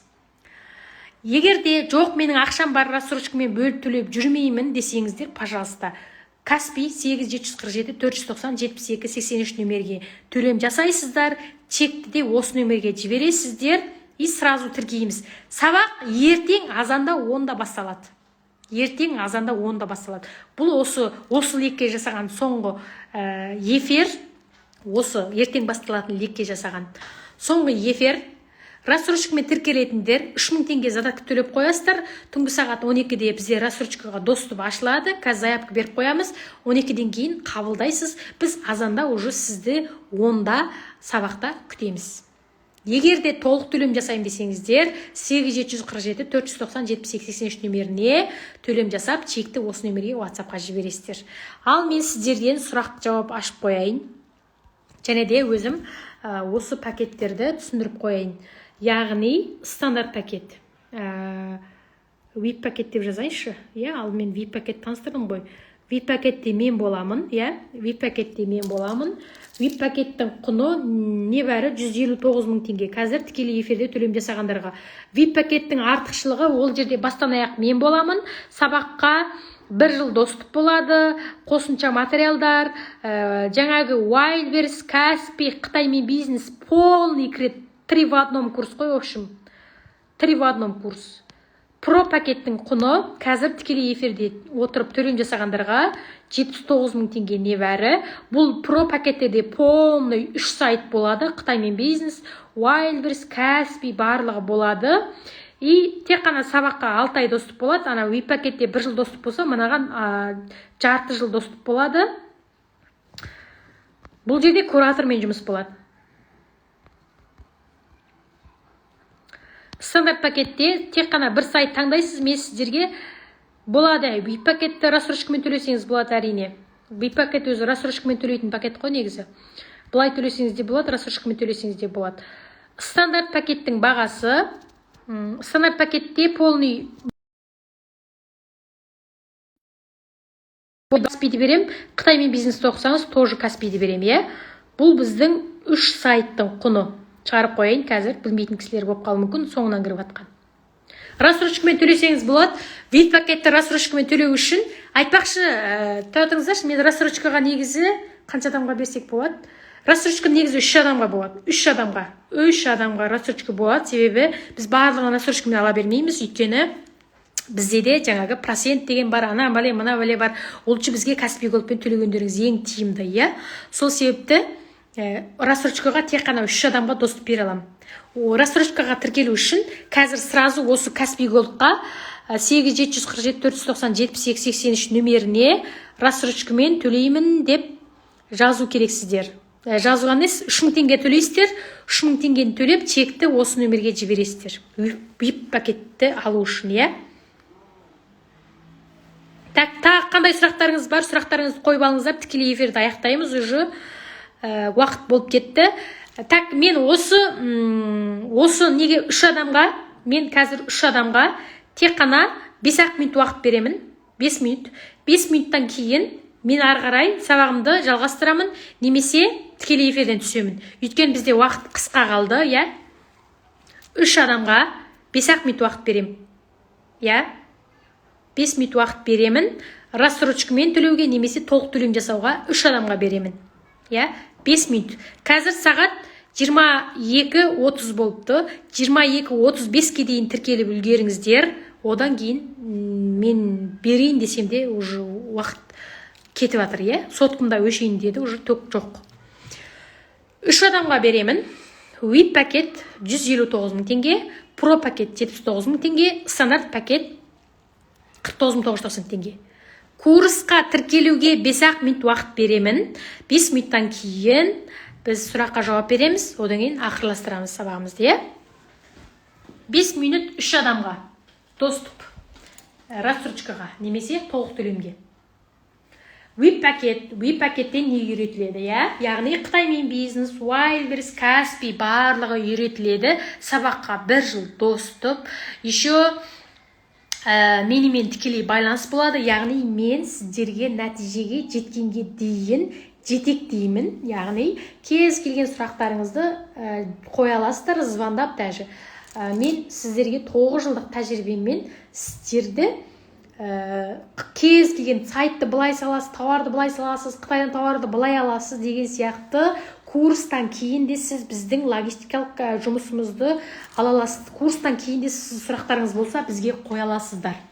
Так, кеттік 3 адамға, уже 1 адам төлем жасап қойды қазір. 1 адам төлем жасады VIP пакетке. Енді 2 орын қалды. Давайте, қазір уже 1 минут өтіп кетті, 4 минут қалды. Телефонымыз өшпей тұрып, 4 минут толмай тұрып, үлгеріңіздер, тікелей эфирді аяқтаймыз уже. VIP пакет сондай болады. Сол үшін VIP пакеттің бағасы негізі 700 мың теңгелік курс. Қазір тікелей эфирде небәрі 159 мың теңгеге беріп отырмын. 12 айға бөліп төлеу бар. Қазір тек қана 3 мың теңге төлеп, передоплата төлеп, рассрочкаға тіркелесіздер, WhatsApp-қа жібересіздер, рассрочкамен тіркелемін деп. 12:00-де уже төлеу жібересіздер, рассрочкамен. И сосын про пакетте тоже 3 сайт үйретемін. Wildberries, Каспи, Қытаймен бизнес. Бұл жерде куратормен жұмыс болады, менімен емес. Яғни куратор сізді жетістікке жеткенге дейін, яғни нәтижеге жеткенге дейін жетектейді. Кез келген проблемаңа көмектеседі. Сабаққа 6 ай достып, Қытаймен бизнес, Wildberries, Каспи полный үйреніп шығасыз. Еще қосымша материалдардың барлығын береміз. Жаңағы складтың нөмері, Қазақстандағы ең арзан складтардың, оптовиктердің нөмері, контактісі, каталогы тауардың. Яғни дайын каталогтан тауарды аласыз да, Wildberries пен Каспиге жүктей бересіз. Жілігін чағып, майын беріп қойдық, білмеймін, осыдан артық, осы же деп тұрған тамақты же алмаса, адамдар табыстап алмаса, негізі мен 100% гарантия берем. Сіз осы сабақты, білімді, осы қазір 2022-де жақсы табыс тауып атқан білімді, именно менің 9 жылдық тәжірибеммен үйретемін. Міндетті түрде сізде заказ болады, міндетті түрде нәтиже шығарамыз. 100% гарантия. Өйткені мен шәкірттерімнен барлығы нәтиже шығарып жатырмын. Сол себепті мен сеніммен айтып отырмын. Егерде нәтиже шығармаған болса, мен деп отыратын едім. Сол үшін мен сеніммен айталамын. Күмән болмасын. Мен қазір бағана өзімнің шәкірттерімнің нәтижесін барлығын көрсеттім. 100% гарантиямен айталамын. Өйткені сіздер де біздің постты көріп жатқан шығарсыздар, табыс тауып жатқан, жұмыс жасап жатқан, сторис бақылап жатқан шығарсыздар, күнде салып жатырмыз, Сол үшін уайымдамай оқып, білімді үйреніп, қазір 2022-де өте жақсы табыс әкеліп жатқан жұмысқа кірісіңіздер, үйреніңіздер, білмесеңіз, үйреніңіз. Жалқау болсаңыз, жасаңыз, бірге бір әрекет жасаңыз. Білген нәрсеңіз жасаңыз, білген нәрсеңіз жасаңыз, и сізде міндетті түрде заказ болады. Рассрочкаға соңғы 2 орын қалды, жалпы тіркелуге 2 орын қалды. Уже 1 минут қапты ғой. 1 минут қалды, 34 кетіп қапты, кешіріңіздер, көп сөйлеп қойыппын. Соңғы 1 минут қалды, тіркелуге 1 минут бар. Рассрочкамен тіркелу үшін 8747 490 7883 нөмеріне Каспи Голдқа 3000 теңге жібересіздер, рассрочкамен тіркелемін деп жазып жібересіздер, WhatsApp-қа шығасыздар, и сіздерге рассрочкаға заявка жібереміз. Рассрочкаға тіркелуге 2 орын бар, 1 минут қалды. Одан кейін, егерде толық төлем жасайын десеңіздер, 8747 490 7883 нөмерге толық төлем жасайсыздар, WhatsApp-қа шығасыздар, міне толық төлем жасадым деп. Сразу курсқа тіркейміз, ертең азанда 10-да сабақты бастап кетеміз. Так, VIP пакет 159 мың теңге, Pro пакет 79 мың теңге, стандарт пакет 49 мың теңге. Гүлназ ханым дейді, мінеке рассрочкаға соңғы 1 орын қалды, енді 2-ші адам тіркеліп болды. Соңғы 1 орын қалды жандарым, 1 орын қалды. 35 минут кеткенше тұрамыз, Соңғы 1 орын қалды. Тіркеліп үлгеріңіздер. Стандарт пакет 49 мың теңге, ол жерде Wildberries үйрене аласыз. Плюс мен Каспиді барлығына қосып беремін. Стандарт пакетте 2 сайт болады, Pro пакетте 3 сайт полный үйренесіз, VIP пакетте полный 3 сайт бар, еще мен бармын бастан аяқ. Сіздерге осы 9 жылдық тәжірибемен 100% нәтижеге жетуге гарантия беремін, е? Так, бір орын қалды, үлгеріңіздер, бір орын қалды, бір орын дегенде жаңағы неге, ше? Рассрочкамен тіркелуге, тікелей эфирдегі бір орын. И былай наличка төлейтіндер төлей беріңіздер, оған шектеу жоқ. Толық төлем жасайын дейсің. Енді рассрочканы қандай адамдар төлейді? Рассрочканы сразу наличка төлейтін ақшасы жоқ адамдар төлейді, я? Если наличка ақшаңыз бар болса, рассрочкамен төлеп әуре болмаңыз. Если сразу төлейтін ақшаңыз болмаса, пожалуйста, бүгін өзі рассрочка ашылады как раз. Басқа кезде рассрочка жоқ, басқа адамдар уже наличка ғана төлеп үйреніп жүр, я? Бір кей кездері бір 3 күнге бір аптаға ашылып қалады, сол кезде бір мүмкіндікпен тіркеліп алады, а так былай наличка төлейді. Наличка төлесеңіздер де болады. Соңғы бір орын қалды жандарым. 36 минут өтіпті уже. Арғада кеттік. Так, енді сіздерге жалпы ары қарай сабақты жалғастырғым келіп отыр. Енді қараңыздар.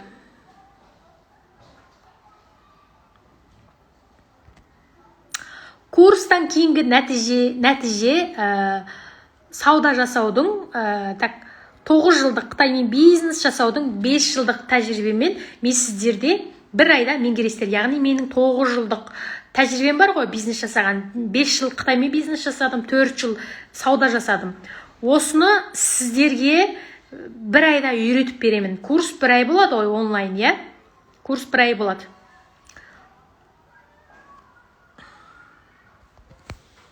Сонымен 9 жылдық тәжірибемді сіздерге бір айда үйретіп беретін боламын.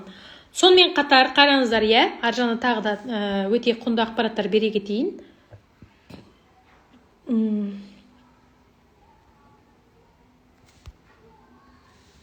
Табыс табуға әдетте кедергі нәрселерді айтайын, е? Мысалы, сіздің табыс табуыңызға кедергі болып жүрген нәрселерді мен айта кетейін.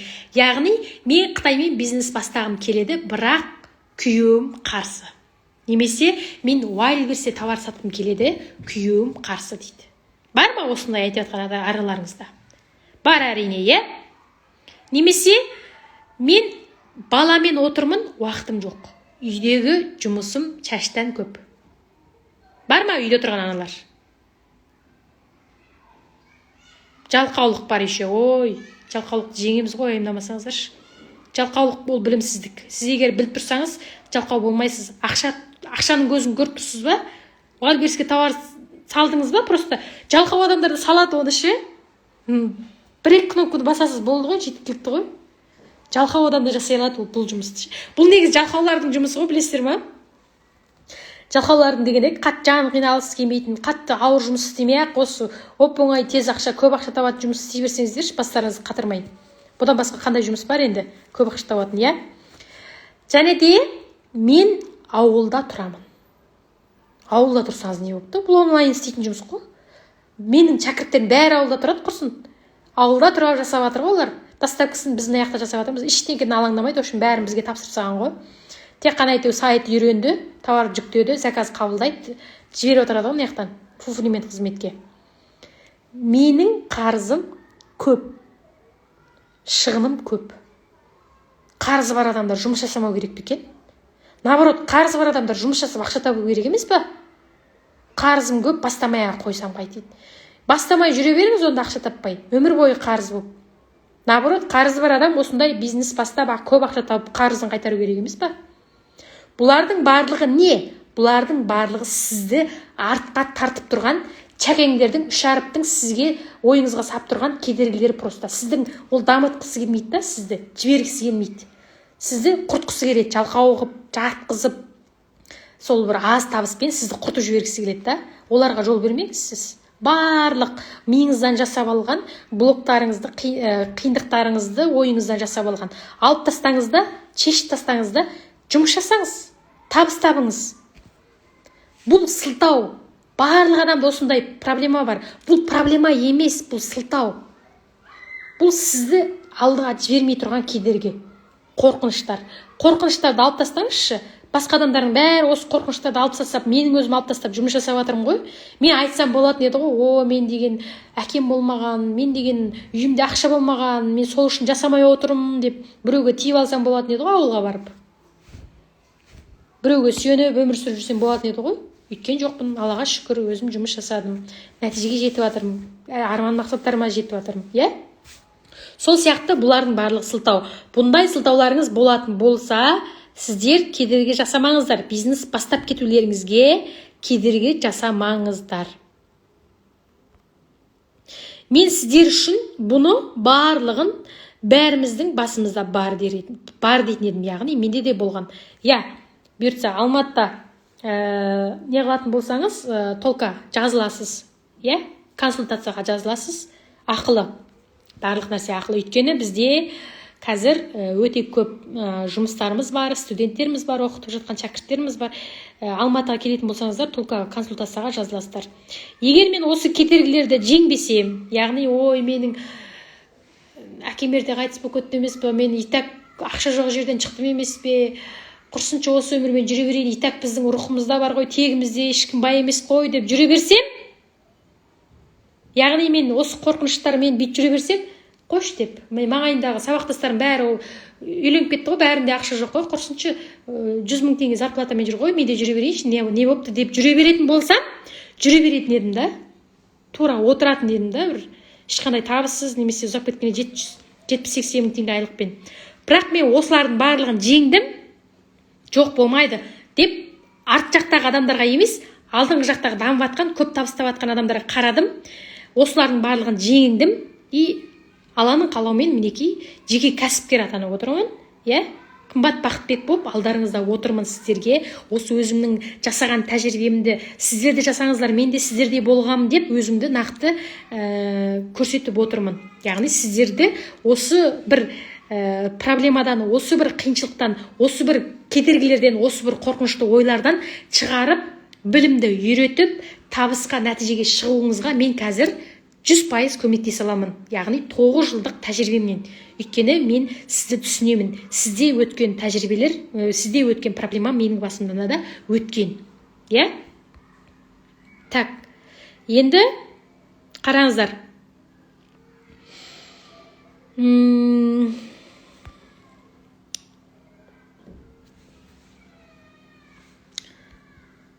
Так, курсқа төлем жасап үлгермеген кісілер үлгере берсеңіздер болады.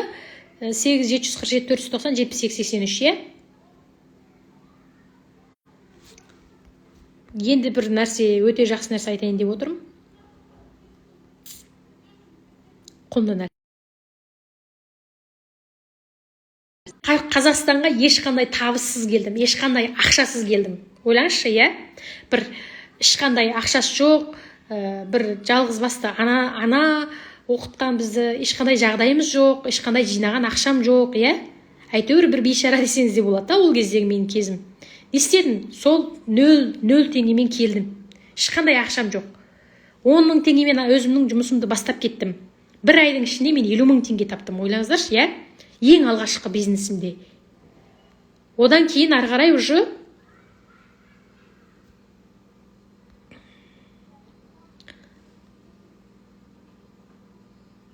Так, мен сіздерге негізі нормай нәрсе айтайын деген, мына жерде шықпай жатыр.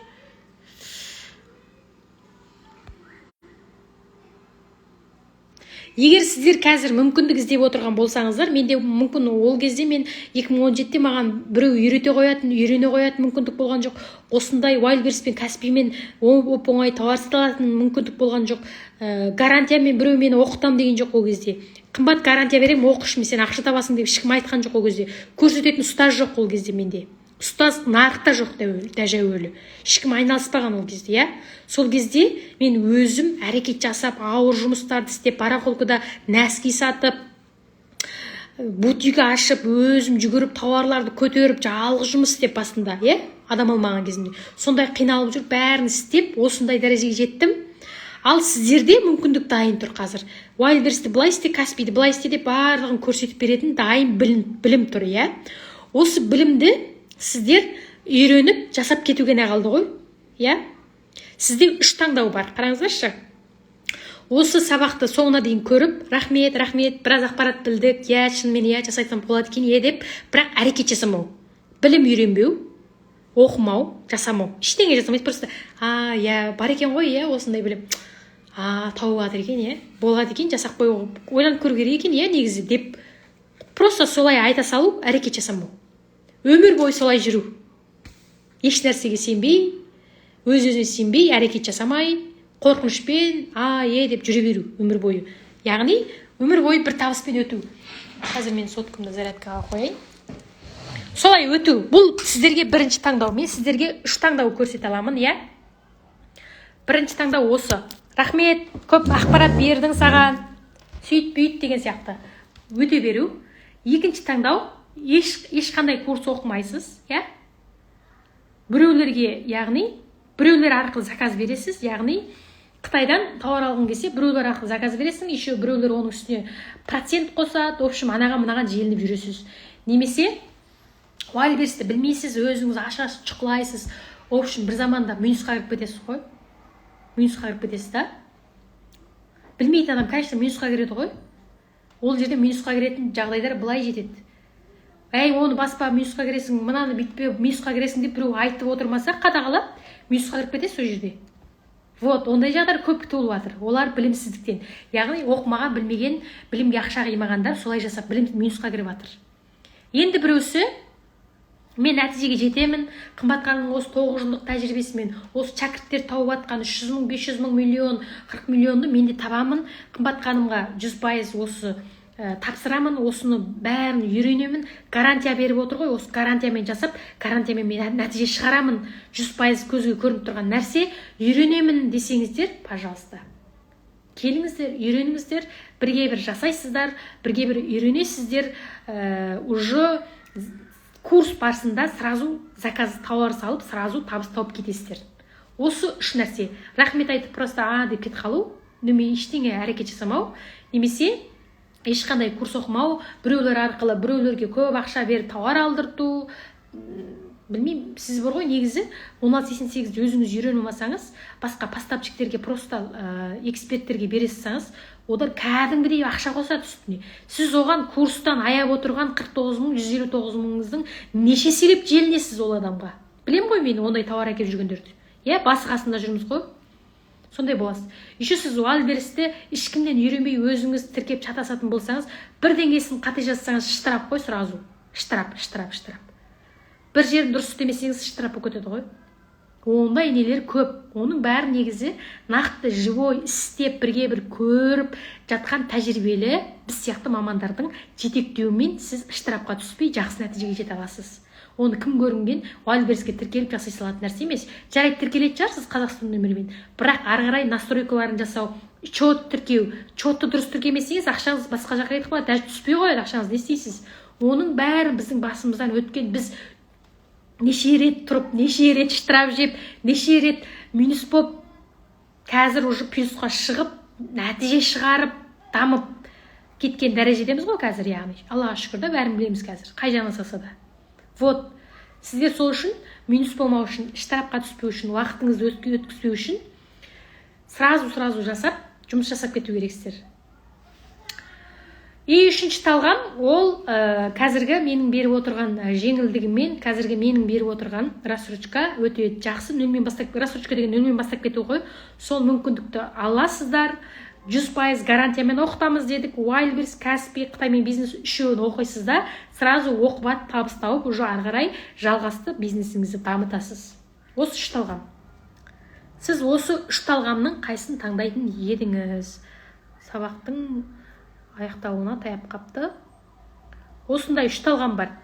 Сіз қандай таңдау жасайсыз? Рахмет, көп нәрсе үйрендім, сау болыңыз деп түсіп кетесіз бе, жоқ? Өзім үйреніп алармын, құрсыншы деп, біреуге заказ беріп алармын деп, бүкіл ақшаңызды тауарменен штрафқа құртасыз ба? Жоқ, осы маманнан үйренейінші, 9 жылдық тәжірибесі бар екен, 100% гарантия беріп тұр деп, нақты шынайылықпен жұмыс жасайсыз ба? Так, мен сіздерге тағы 5 минут аштым,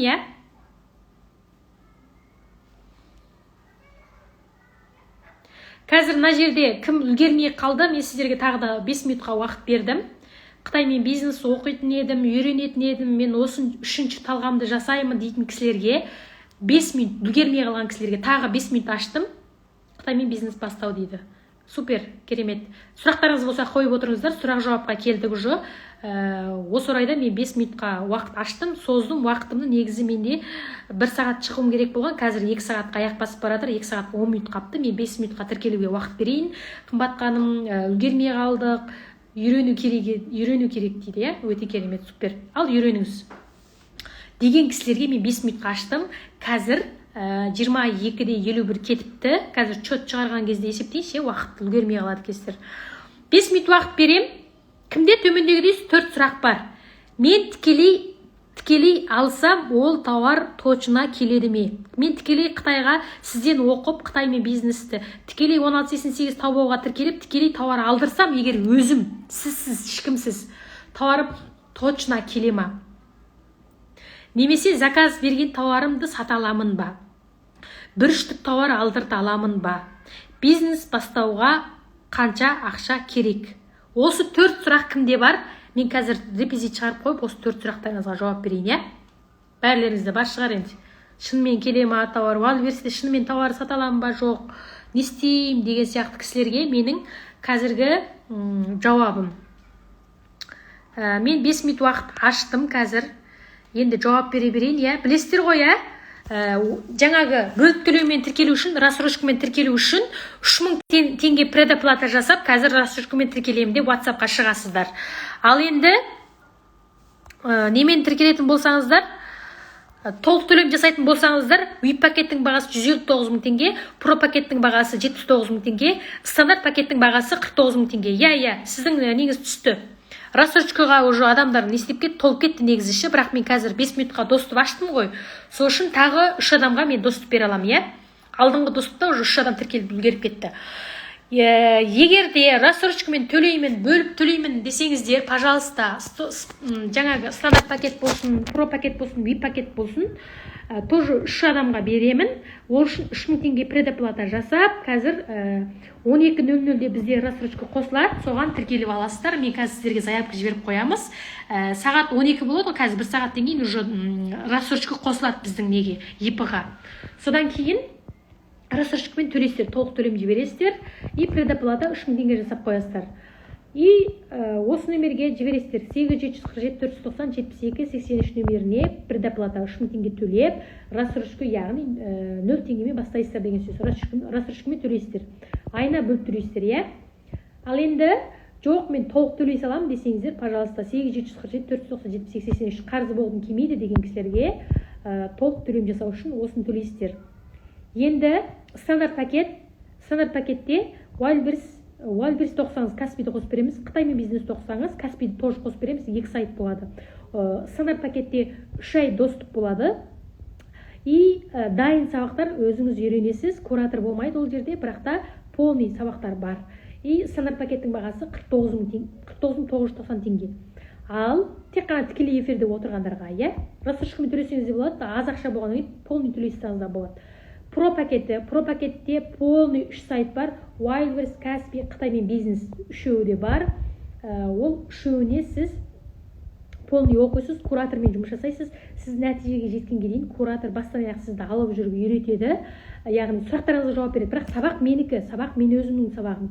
Полный менің сабағым ғой, бәрін үйренесіздер. Бірақ кері байланыс керек болса, куратормен кері байланыс болады. Pro пакеттерде тоже Қытай мен бизнес, Wildberries, Каспиді оқисыздар. Pro пакеттің бағасы қазір тікелей эфирде отырып төлем жасаған адамдарға небәрі 79 900 теңге. 79 900 теңге. Ал енді VIP пакеттің бағасы мен өзім болам бастан аяқ. Бастан аяқ сіз нәтижеге шыққан керек 100% гарантиямен нәтижеге жеткізем, 159 теңге болады. Так, енді осы 3 пакетке орын алу үшін, яғни толық төлем жасасаңыз да болады. Қазір 8747 490 82 нөмерге ертең азанда сабақ бастаймыз. Немесе рассрочкамен 3000 теңге жіберіп қойып, сағат 12:00-де рассрочкамен толық төлем жасап, курсқа сразу тіркейміз. Ертең азанда сабақ бастайсыздар. 22-ден 55 кетті. Мен 23-ге дейін, 11-ге дейін 5 минут уақыт берем. Ол кезде мен жаңағы 4 сұраққа жауап берем, Тіркелем дейтін кісілер осы нөмерге төлем жасасаңыздар болады. Біріншісі, жаңағы сұрағымыз не еді? Яғни бизнес бастау үшін қанша ақша керек? Оған негізі мен жауап беріп тастадым, иә? Яғни ешқандай көп ақша керек емес. Болса курс толық төлем жасайтын ақшаңыз болса толық төлем жасаңыз болады, немесе рассрочкамен нөлден бастап кетесіз. Келесі айдан бастап уже сіз Wildberriesке товар жүктеп, сатқаннан кейін сол сатқаннан түскен ақшаңызбен төлей салсаңыз да болады. Иә? Одан кейін мысалы сіз 10 000 теңгемен бастасаңыз да болады. 5 000 теңгемен бастасаңыз да болады, 500 теңгемен бастасаңыз да болады. Бизнес бастау үшін негізі ақша емес, білім керек. Егер сіз білмесеңіз, Wildberriesке товар жүктеуді білмесеңіз, Каспийді қақпасаңыз, Қытаймен бизнес вообще ойламасаңыз, сіз ол мен сияқты 9 жыл жүресіз. Мен басында мысалы біліп бастаған жоқпын бизнесті. 9 жыл жүрдім осы нәтижеге жету үшін. Сіз 9 күнде бастап кетсеңізші, дайын үйретіп тұр 9 жыл тәжірибені. Ештеңке білмей бастай аласыз бизнес. Бірақ мен сияқты 9 жыл уақытыңыз кетіп қалуы мүмкін. Мен 9 жыл бәр нәрсені өзім үйреніп, өзім жасап, бірақ 2018-ден бастап уже курстарға қатыстым ғой. Жасадым, уақытым көп кетті и Аллаға шүкір әйтеуір нәтижеге жеттім. Бірақ сіз мен осы 9 жылдық тәжірибемді адаспай, қалай істесең дұрыс болады, қалай істесең қатай болады, қалай заказ берсең дұрыс болады, қалай Wildberriesке жүктесең дұрыс болады, соның бәрін үйретемін 9 жыл тәжірибемді. 9 күнде бастап кетесіз ғой, 9 күн емес даже. 3-ші күні уже сізде заказ болады. Сразу. И 100% гарантия сізде заказ болатынына, сізде нәтиже болатынына. Кеттік, бізде уже 2 минут өтіп кетті, 3 минут қалды. 3 адамға бердім досты, 1 адам тіркелді, 2 адам қалды. 2 адамға орын бар. 2 адамға, иә? 3 минут қалды, иә? Үлгеріңіздер. Так, бұл жаңа қанша ақшамен төлеймін дегенге сұраққа жауап беріп тастадым, иә? Одан кейін тағы қандай сұрақ бар еді жаңа оқығанда? Қазір бір көріп алайыншы сұрақтарды. Ұмытып қалдым. Сіздердің көп жиі қоятын сұрақтарыңыз ғой, соның бәрін мен жазып алған едім, жиі қоятын сұрақтарды. Мен тікелей товар алдыртсам, товар точно келеді ма? Мен осы курстан кейін мысалы өзім тікелей тіркеліп, тікелей Каспиймен төлем жасап, товар алдыртсам, товар точно келе ма дейді. Заказ берген товарым сата аламын ба дейді. Бір штук товар алдыра аламын ба? Бір штук товар алдыра аламын ба дейді. Әрине алдырасыз. Бір штук орамал алдыра аласыз. Бір штук алқа алдыра аласыз. Бір штук ыдыс алдыра аласыз. Бір штук шалбар алдыра аласыз. Кез келген нәрсені сіз зауыттан бір штук деп алдыра аласыз. Яғни курс оқығаннан кейін. Өйткені сіз курс оқығаннан кейін өзіңіз алдырасыз ғой. Ешкімге жалынып жүрмейсіз, бір штук алдырып берші, пожалуйста. Ақшам жоқ еді деген сияқты. Немесе бір штук алдырып берші, пока көрейін качествосын деп. Жүрмейсіз, өзіңіз алдыра бересіз сразу. Үйреніп алғаннан кейін оңай ғой ол. Бір штук алдыруыңызға болады. Одан кейін мен товар алдырғаннан кейін сата аламын ба деген нәрсе бар екен. Сата аласыз, гарантия беріп тұрмын ғой мен. Wildberries пен Каспийде товарды жүктесеңіз ғана болды, сатасыз ғой. 3-4 сағатта сразу заказ түсіп товар жүктесеңіз. Қырғын кіреді ана жерде, ашық қой адамдар. Россияның бүкіл қалаларындағы адамдар товарға ашып отыр ғой. Иттеріне, мысықтарына тамақ алып беріп жатыр біз арқылы. Продукты сата аласыз ол жерде даже. Қырылып жатыр, товар деген жетіспейді ана жерде. Алатын адам көп, товар сататын адам жоқ қой. Үлгермей жатыр, товар сатып ешкім. Товар жеткізіп беріп үлгермей жатыр. В общем, гарантия ғой ол жерде табыс табатыныңызға. Сол үшін мен сенімді түрде айтып жатырмын. Өйткені менің шәкірттерім сразу заказ беріп, сразу табыс тауып жатыр, сіз де табасыз. Менің шәкіртім болсаңыз әрине, иә? Одан кейін тағы қандай сұрақ бар еді жаңа? Менің өзім оқып тікелей зауытқа заказ берсем, шынымен товарым точно келе ма дейді. Гарантия ғой, 2018-ден бастап товар алдырып жүрміз ғой. 5 жылдан бері товар келмей көрген жоқ. Иә? Товар жоғалып кетсе төлейміз, бірақ болса төлейміз, сынып қалса төлейміз ғой. Уайымдамай бере берсейші. Барлық жауапкершілікті өзімізге алып отырғанда. Вот солай уақыт болды, в общем. Иә? Уақыт болды. Курс соңғы бір несін айта кетейін. Қазір осы 3 пакетке, стандарт, про, VIP пакетке рассрочкамен төлеймін деген кісілер 8-747-490-78-83 нөміріне 3000 теңге предоплата төлеп, қазір 1 сағаттан кейін, месір қазір сразу заявка жібереміз, 1 сағаттан кейін уже рассрочкамен төлейсіздер. И ертең азанда сағат 10-да сабақ басталады. стандарт пакеттің бағасы 49.900 теңге, про пакеттің бағасы 79.000 теңге, 79.900 ба? Қанша? 79.000 теңге, VIP пакет 159.000 теңге. Мен рассрочкаға 3.000 теңге жібердім. Үйрену керек. Үйрену керек деп үйренбесеңіз не пайдасы? Ол просто сөз қажет емес қой, бұл жерде сөздің құны болу керек қой. Адам жасау керек, иә? Вот, бізде уақыт болды, кешіріңіздер, иә. Енді тіркелем деген адамдар, соңғы 2 орын бар негізі. Жаңағы соңғы 5 минутқа берілген 2 орын бар ғой, осы бағамен тіркелуге. VIP пакет, про пакет, стандарт пакет. Рассрочкамен тіркелуге. Немесе полный оплата төлеуге. Мына нөмерді қазір скрин жасап алыңыздар. Ойланам пока. Сұрайым қазір 1 сағат ішінде, жарты сағат ішінде, 10 минут ішінде дейтін кісілер. Осы нөмерді скрин жасап алыңыздар. WhatsApp-та осында, Каспиде осында скрин жасап алыңыздар. Қазір тікелей эфирден түсем. Сұрақтарыңызға жауап алдыңыздар деп ойлаймын, иә? Тағы да сұрақтарыңыз болып жатса, пожалуйста, жазыңыздар личкаға. Осы Instagram личкасында өзім отырам, иә? Так, осы нөмерді скрин жасап алыңыздар. Тағы да сұрағым боқалады, осы курсқа мен предоплата жасаймау, 2 орын бар ғой, пока жүгірейін, ертең азаннан онда сабаққа қатысайын, отыра бермейін, басқалар тауып жатыр ғой, мені табайын дейтін кісілер, пожалуйста, үйретеміз, иә? Жақсы, ендеше, тікелей эфирден түстім. Ескерту, жаңа нөмерді скрин жасап алған болсаңыздар, WhatsApp-қа шығып, бонус десеңіздер, біз сіздерге мен уәде етілген 1688 өзім жазып шыққан кітапшаны тегін жіберемін. WhatsApp-қа шығыңыздар, бонус аламын деп сіздерге тегін жіберетін боламын. Сау сәлемет болыңыздар. Қазіргі 2022 жылы өте жақсы табыс тауып атқан, бүкіл халық жасап табыс тауып атқан Wilders Каспи 1688 Қытаймен бизнес маркетплейстер, тауарный бизнеспен айналысып, біз сияқты, менің шәкірттерім сияқты айна кемінде 500 мың, миллион, 3 миллион, 4 миллион табыскер, миллиардер болыңыздар. Бізбен бірге болыңыздар, бізбен бірге дамыңыздар.